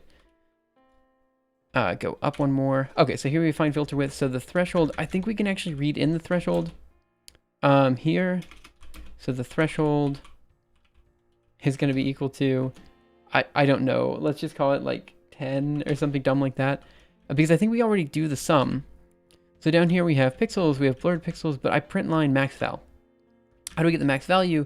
We have it here. So since we do have the max value already there, I feel like we should just be able to read it in.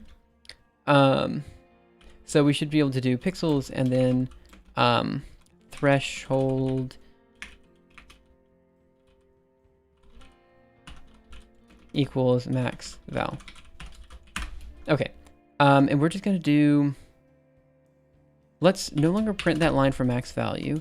Let's do threshold, and let's set it so this is actually gonna be equal to 1 by default, which would just make it so there's essentially no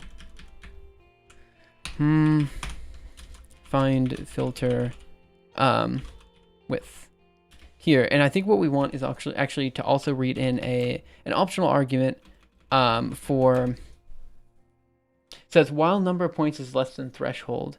And I think we also want an optional argument that says max width is going to be equal to, let's just say 15 or something. And here we're going to say and filter width is less than max width. Okay, perfect. Let's see what happens if we run that. It's probably going to break. That's okay. I don't mind broken code. And we'll just see what happens. It is doing something, though, so that's nice. And we'll see what happens. Okay, you need really good Wi-Fi connection. Oh, no. That's okay, because we don't have sum type here. All right, DT there. Right that. Go over here. Try it again. So talking about the MobiScribe origin. Let's go here. Paste that. Oh, this is quite nice, actually. Yeah, it's like a little pen tablet. Yeah, that's quite cool. I like that. See you, Trash Talk. Thanks so much for coming in. No method measuring pixel sum of array float 64 of array int 64. Oh, that's because of filter width. Right. Okay. So this should be an int 64. Well, we'll just say int. Try that. Okay, now it should dispatch correctly, and hopefully it works okay. We'll see. So what we should see after this is we should see an image that's like relatively defined in some areas and relatively not defined in other areas. Hopefully. Matching size of type of filter. So why is it saying filter is a type? Let's see. So this is going to be on line 111. Okay, so filter width is going to be the floor of int of size of filter size. Oh, no, this should be correct. Int here, because we're reading in the filter size, but also this should be called filter width. Try that. Let's go. Yeah, see you, Trash Talk. Have a good evening. Thanks for coming in. Okay. You know, we could make this run a lot faster if we weren't like using a billion points, but you know, why not? If we have a billion points to use, might as well use a billion points, you know? So, Also, it seems to be doing something, I think. So, like, maybe it's working. Our maximum filter size seems to be 15, so hopefully this will produce something interesting. I don't know, I'm getting a bit worried when it takes this long, because we do have that while loop in there. So, in principle, it could fail. Let's see, find filter width.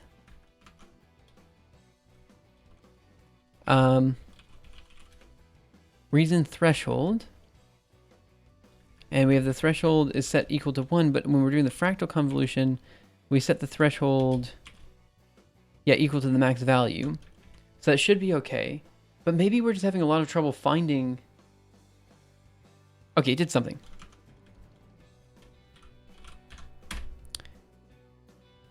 I can't tell if this is better or worse than the other images, honestly. It looks like it's all blurred. So how about we output the filter size every time.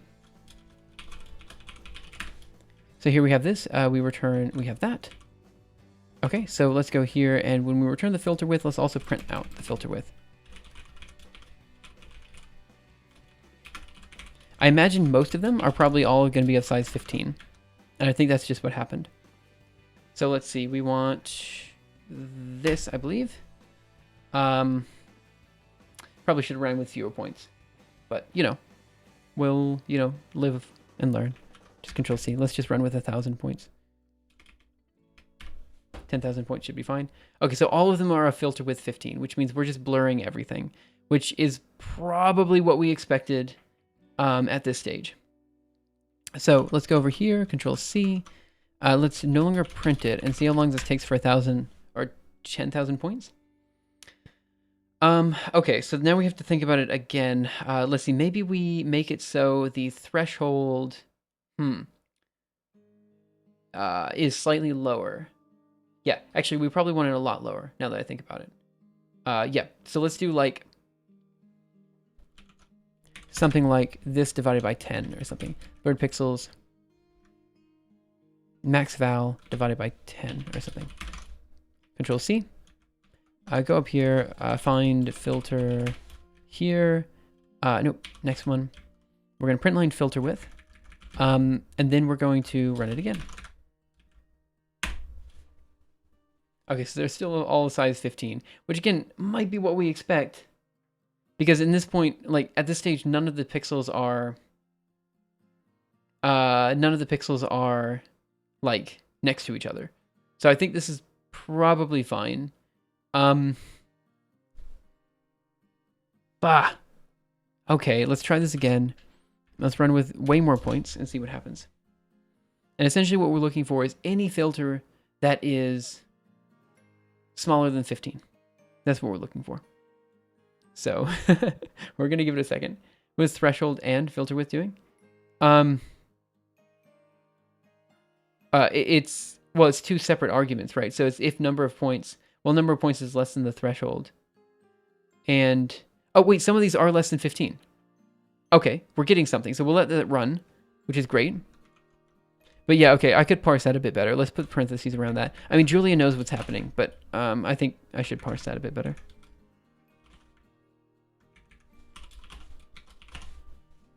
Yep.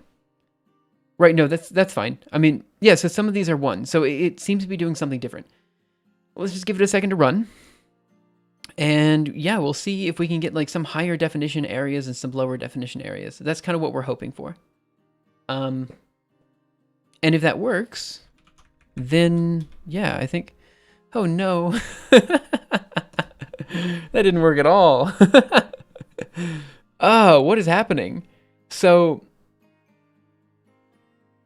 man, what happened there? Oh, geez. So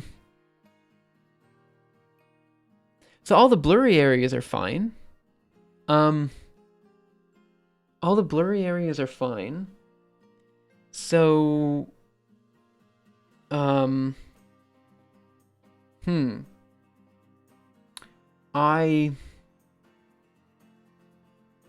don't know. I don't know at all. But all the areas that are supposed to be not blurred are not. Okay, I know what's happening here. I know exactly what's happening here. So all of the points that are being blurred are being added together. So their sum is higher because you're adding more points together, right? So all these points out here are sums of like 15 pixels all put together. Whereas these guys over here is just 1 pixel put together, right? So when you add only 1 pixel together, you're going to have to multiply or divide by the filter size every time. That's what's happening. Perfect. I think that's what's happening. So we want to divide every time we want to add all these guys together, and we get the R sum here. So every time we get a pixel sum, we want to divide by, yeah, we need to renormalize a bit. So we already have normalize, but that normalizes the whole image. So now we want to specifically normalize based on the filter size. So here what we're going to do is we're going to return R sum divided by the length of filter. Sure. Let's remove the print line that we have up here, and we're just going to give it a second to run. And while it's running, we're going to put in some comments here. So the first comment here is that now that you divide by the weight, right? So here we're going to say no method. Okay, that's fair. So for pixel sum in here, what we want to do is divide by, it's going to be filter color. So where's filter color? Sorry, filter color is here. And we want to divide by, so this is going to be plus equal to that. Then we want to return R sum, because R sum is just going to be a color. So this is where we want to do it. So then we want to return divided by length of filter. That's what we want to do.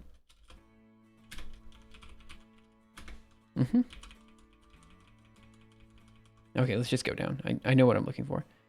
This. Run that. You just need to count all the pixels where the delta between the pixels and the center one is under the threshold, and then you divide the number of pixels to do that. Yeah, that's essentially what we're doing. Maybe for later, do you know filter? I misspelled filter. How did I capitalize the R? Kidding me? Try that one again. I think this is almost the same as the sigma filter then in that case. All right, I'm gonna get a quick sip of water. And again, I'm gonna comment some of this. So this guy in here, I'm just gonna put a to do. This is computationally complex. It kind of sucks, actually. Okay. Too many pixel sum functions.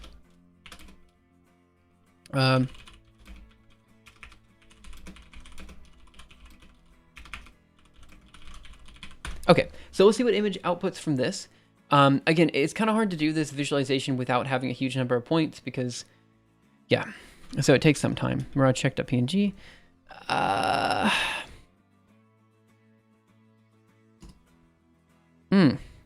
So now the sharp places are still sharp, but now the smooth places are not smooth. Probably because the dividing factor is too high. So this means that it's just not normalized correctly, which kind of sucks.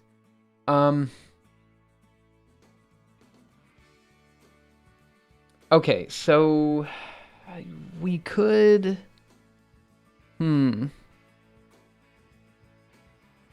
I gotta think about how to do this, and I'm not really sure the best way to do it. As far as I can see, the pixels we see now were the darker ones earlier.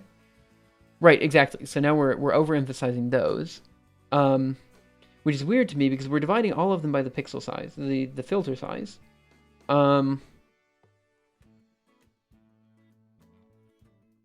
Filter length squared.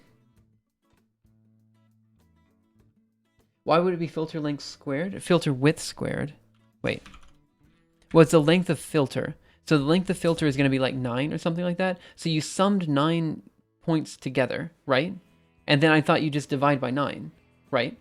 Or like something. Because I think the length of the filter is all the pixels in the vector. Right. That is what it is. So, however,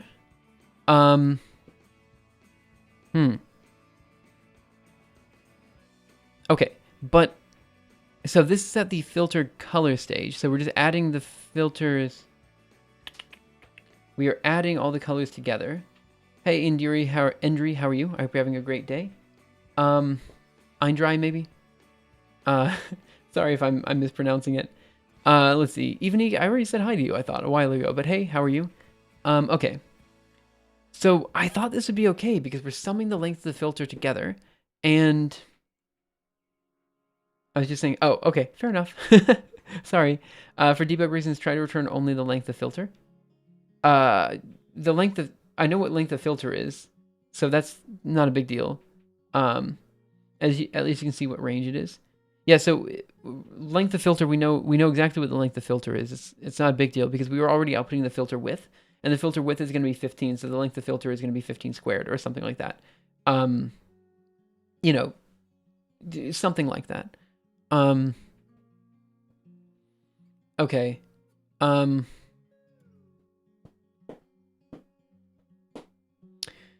So maybe you don't need to divide to length, but rather divide to what? Number of kernels in your filter? Well, there's only one kernel in the filter as you change the range. Yeah, there's only one kernel in the filter. I'm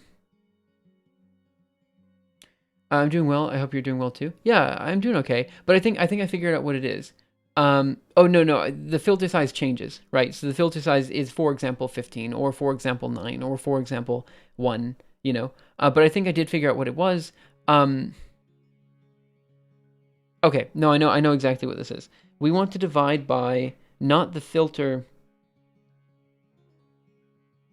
Okay, so we're adding all the points together. We get some sort of sum at the end.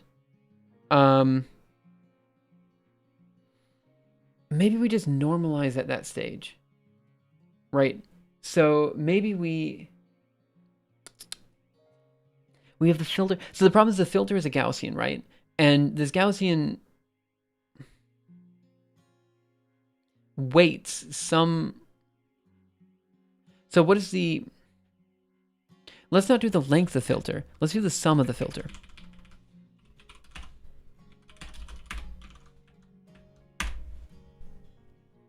So that means that it weights like the outer elements less than the inner elements, but we were kind of assuming that all of them were weighted the same. So if we sum the filter, this should give us a, like the probability density, or should it be the sum of the filter squared, maybe? Maybe divide by the length of the signal? In this case, the length of the signal and the length of the filter are the same because we're only applying it to the same area, right?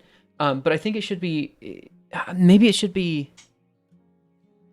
the sum of filter squared. Sum of filter should work. We'll see. We'll see what happens. Give it another minute or two to generate the next image, and we'll see how it goes. Also, guys, I have another maybe 5 to 10 minutes left in stream today. I'm going to be leaving at 8 o'clock p.m. My time. Wait a minute. Yeah, 8 o'clock p.m. I was making sure I was reading that time right. That looks better.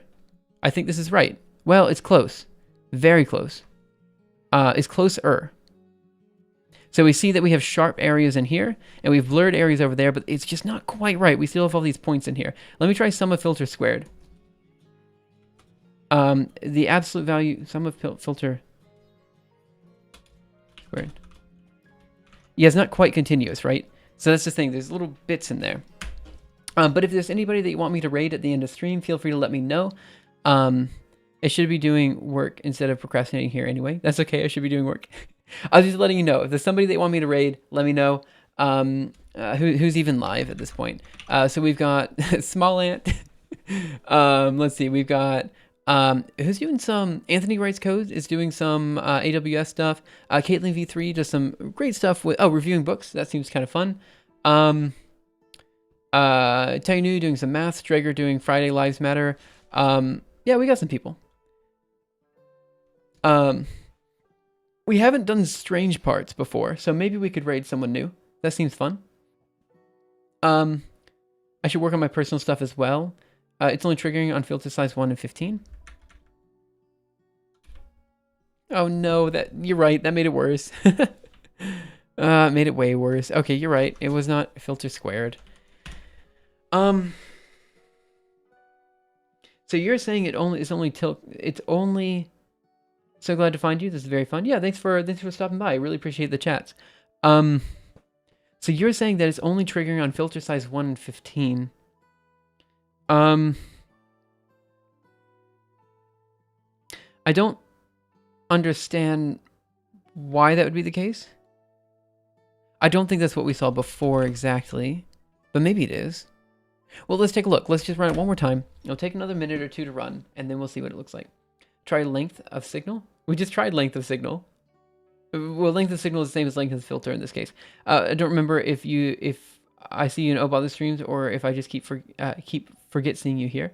I know Filter also does Obother streams, but also I think Filter's been having a shoddy internet connection recently, so he hasn't been able to watch as many streams or something like that. Right. So we're gonna let this run. We're gonna see what it outputs. And then I think that'll be it for today. We'll go ahead and commit what we have.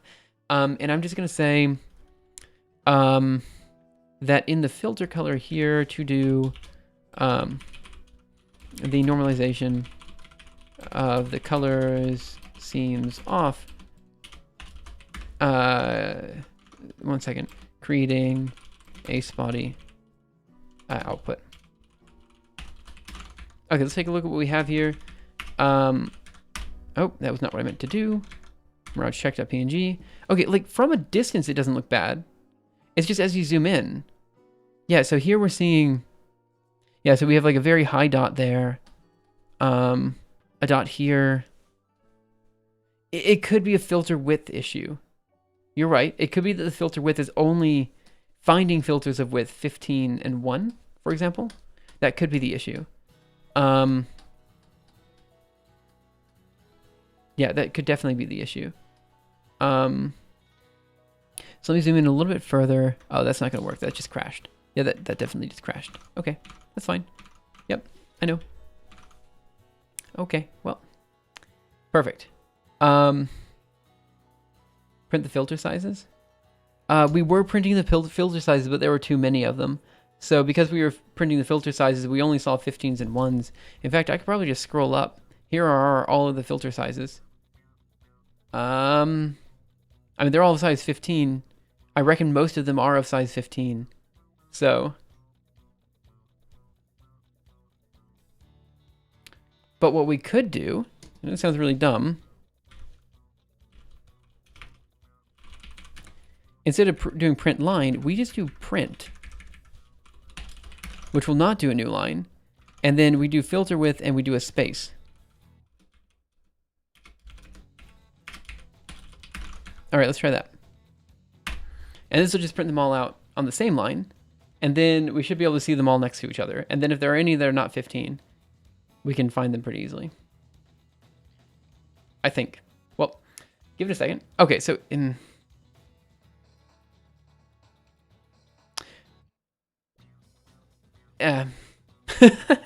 It was an idea. It was definitely an idea. So while number points is less than threshold and the filter width is less than the max width, we're going to say filter width plus equals 1. And then we're going to do a pixel sum. Print the line if the filter size isn't 15. Yeah, we could do that as well.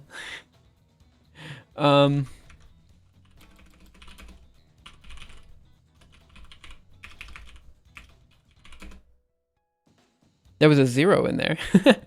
Not equal to 15.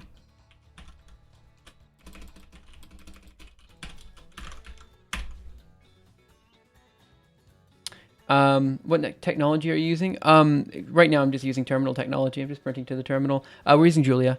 Let's see. He's writing using Julia. Let's see. Kernel size 0. I don't think the kernel size 0 actually existed. I think that was just printing out a 0. So you're right. Yeah, they all seem to be 1s. Right. Okay. Yep. Yep. Okay, you're right. It's either 1 or 15. So that means our issue here is that I'm just going to put in another to-do because I do have to go for now. Only outputs 1 or 15. This should be fixed. Okay, well that's fine. I think it's because our number of points is. Oh, I'm what you might call really stupid.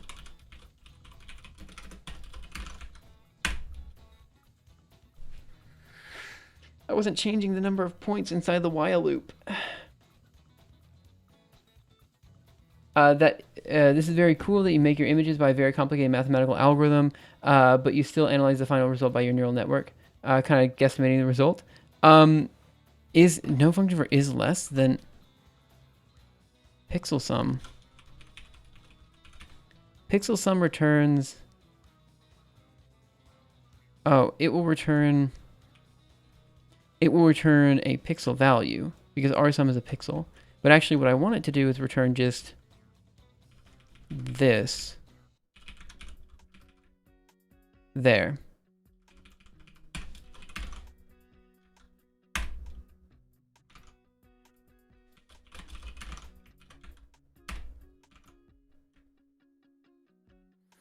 I might have gotten the comment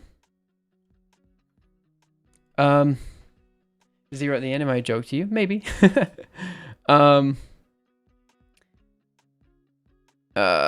Even kernel sizes are not allowed. That's fine. We were expecting a lot of these errors. Okay. It is getting kernels that are not of size. Perfect. Okay, well, it's getting kernels that are not of size 1 anymore. That's nice. Probably shouldn't output that error message anymore.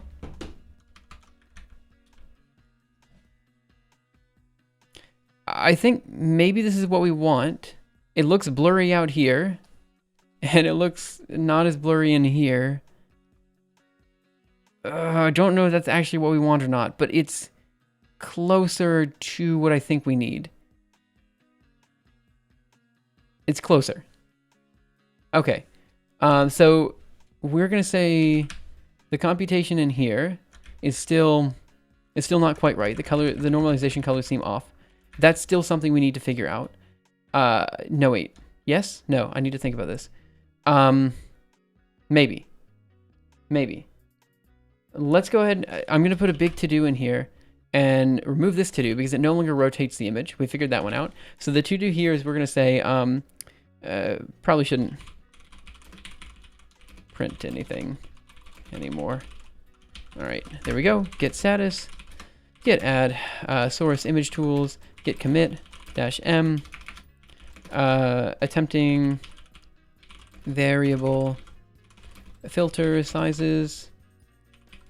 All right, get push, origin development, and that should be it for today. I might have missed that. Sorry about that.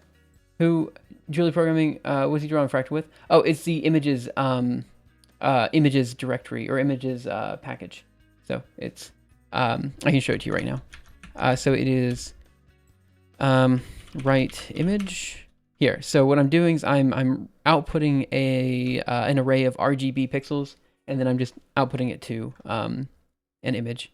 So here we have image is going to be 2 RGB, and then we're saving it here. So sorry if I missed some chat. I think I'm caught up. Filter with plus equals 2. Looks continuous. Asked how you save the PNG. Oh, we could just use filter with plus equals 2. Yeah, probably should do that. Yeah. Let's do it that way. While. Then we do filter with plus equals 2. That solves that issue. Perfect. Okay. And then we don't want this print thing anymore. Okay, we're going to write that. And let's just see what happens if we run it with more points. All right, so once it's run, we'll go ahead and raid the next person. Alpusfly, thank you so much for the subscription. Really appreciate it. Let's go ahead and put a Simula Cow in chat. Appreciate the support. You rock. So does everyone else here. But, you know, I appreciate it. So we're going to give this a second to run. It'll take a minute or two. So if you guys have any questions, comments, concerns, anything like that that you want to talk about before we end stream, feel free to let me know now. And yeah, who was the guy that we wanted to raid again? It was like Simple Circuits. What was the guy's name? Sorry, or girl. What was the person's name? I don't remember. What algorithm is this? This is called the fractal flame algorithm. It basically combines a bunch of different iterated function systems, which are a bunch of different fractals together into one big fractal. And that's kind of the idea. Strange parts. Okay, let's see what they're doing. Strange parts. They're live. They are working on fixing my drone. That sounds pretty cool. Cool. Yeah, we can raid them at the end of stream. Sounds great. He does phone mods and stuff. Yeah, sounds cool. We'll do that afterwards. So again, if you guys have any comments, questions, concerns, anything like that, just let me know. Could be about stuff we did today on stream. Could be about algorithm archive for future development and stuff like that. As far as what we're doing tomorrow, I will probably be working on, I think I'm going to go back and finish up the Quiltify simulation tomorrow, which is going to be a visualization. It's basically taking an image and turning it into something you can sew onto a quilt. I know that sounds really weird, but it's something I've been wanting to do for a while, and I want to finish up. And then after that, we'll probably be hopping into the Fourier transform visualizations, DFTs, FFTs, all this kind of stuff, basically trying to make that a bit more, a bit easier for people to understand. And then we can go from there. So is the algorithm archive about any sort of algorithm? Yeah, essentially. The idea is to collect as many algorithms as we can in one place, in as many languages as possible. We are really, really far behind that goal of having like every algorithm in existence. But on the other hand, I kind of like focusing on more arcane algorithms. This was actually something I wanted to talk about anyway, so I think it's good to talk about it now while we're waiting on this to finish. Debo MC, thank you so much for following. Really appreciate it.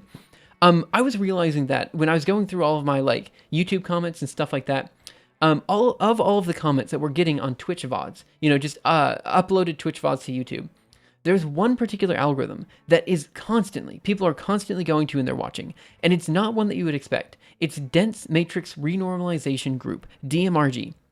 And you might be thinking, what the heck is DMRG? Because pretty much everyone asks that question. It's basically a way of monitoring spin flips in atomic systems. Now, I know what you're thinking. Why is this the algorithm that everyone's looking up? Surely they're probably looking up sorting and searching, or they're looking up, FFT methods or something like that more frequently. However, the DMRG method is a method that is very poorly covered in other places, which is why I really feel like I want to make it so the algorithm archive is, again, home to more arcane algorithms that are very poorly covered in other places. And I think that's a shtick that is not very well covered.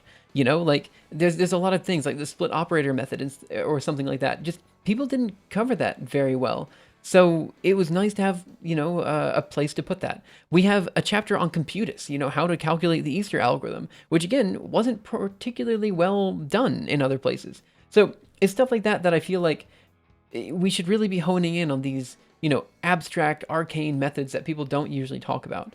I actually don't know Knuth's algorithm X. I probably should. Let me get some more water. This is taking a bit longer than I expected.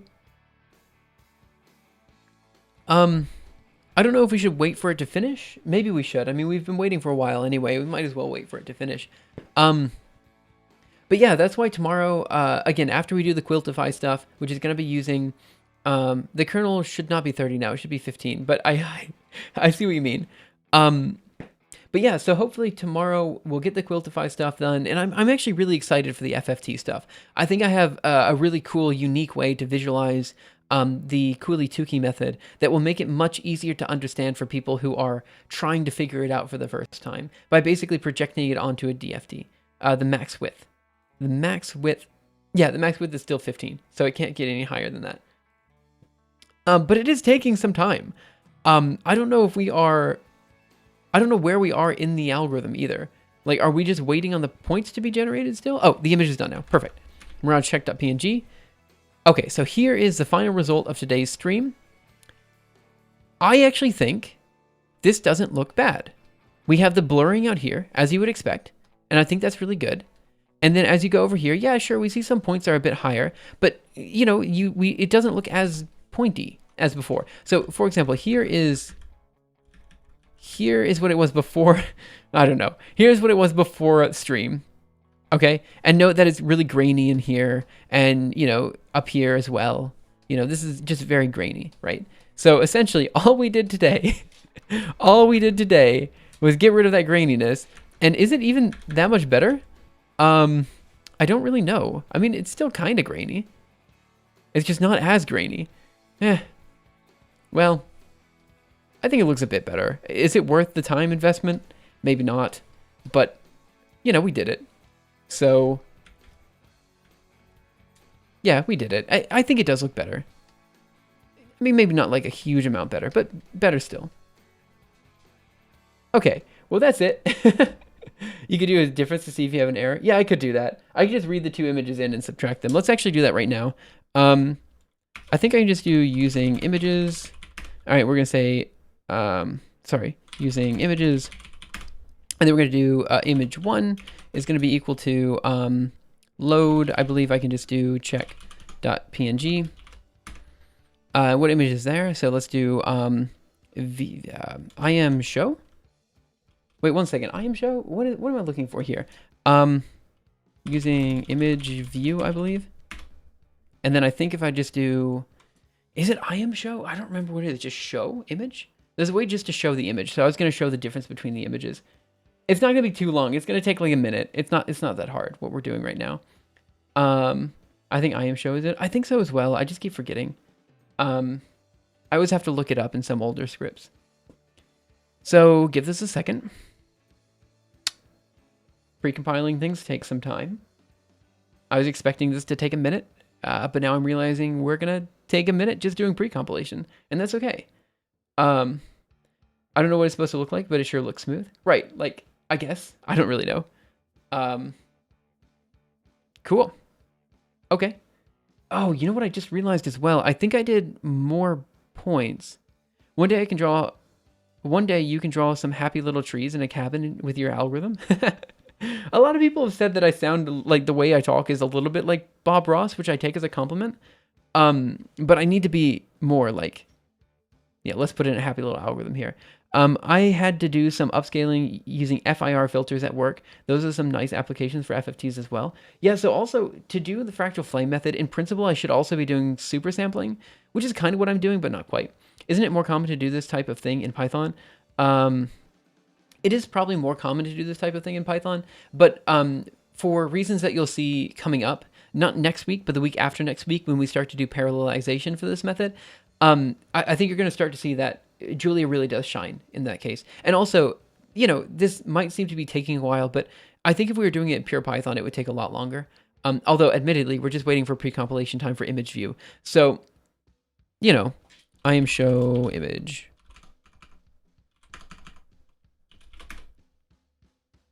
Okay, so that should be our first image. Give it some time. So there's one image. So now we want to do img2 is going to be equal to a load of save 4, I believe it is, .png. And now we're going to do im show img2. Okay, so now what I'm going to do is im show of img1 minus img2. Okay, so one thing you'll note immediately is that we did some color correction, I think, on the newer image to make it a bit brighter. So you'll see that, okay, there's all these areas in here that are like, one of them is just brighter than the other. But you do see actually quite clearly that certain bits here, I don't know how to move, we have a very big difference where there are fewer points. And I think that's about what we hoped for. Admittedly, it's not quite as big of a difference as I was hoping. So what we might want to do is maybe make it so the filter... What I might want to do is make it so the filter, the threshold is maybe a bit... You know, like if I change this to be that, I think it would be a bit better. So, yeah. So let's look at it one more time. So you're seeing that like in here it's changed. And over here it's also changed, which is great. But I think because of the way I did this max val thing, so I made it so the threshold was max val divided by 10. I think it just didn't grab very many points, so it didn't do very much computation. But I think if I change this just to be max val, I think it's then going to be a lot different between the two of them. Otherwise, you're just seeing small scale changes between the two, which is fine, I think. Kind of what we expected. So good. Okay, we did see a change, and I'm relatively happy with that for today. It looks rather uniform. Do not even think about using pure Python. Yeah, so when I said pure Python, I was actually thinking NumPy type of thing. If you had errors, we would have seen some pixels there.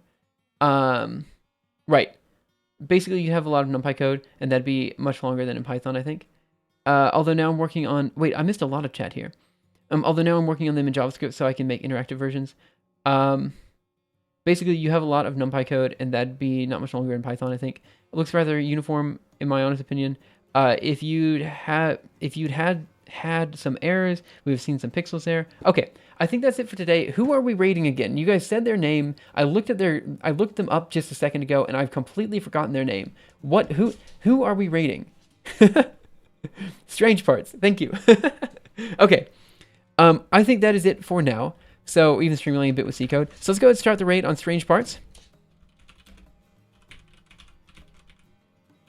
Okay. I misspelled strange parts. Okay. Is that not it? Strange parts. Strange parts. Raid. Strange parts. Okay, good. So we are starting the raid. Thank you so much for following. Thank you so much for coming in. Have a wonderful day, night, afternoon, morning, evening, whatever time it happens to be your time. And I'll see you guys around next time for the next episode of Simuleos, where we do stuff, probably making quilts, and then we're going to do other stuff. It'll be fun. See you next time. Bye, guys.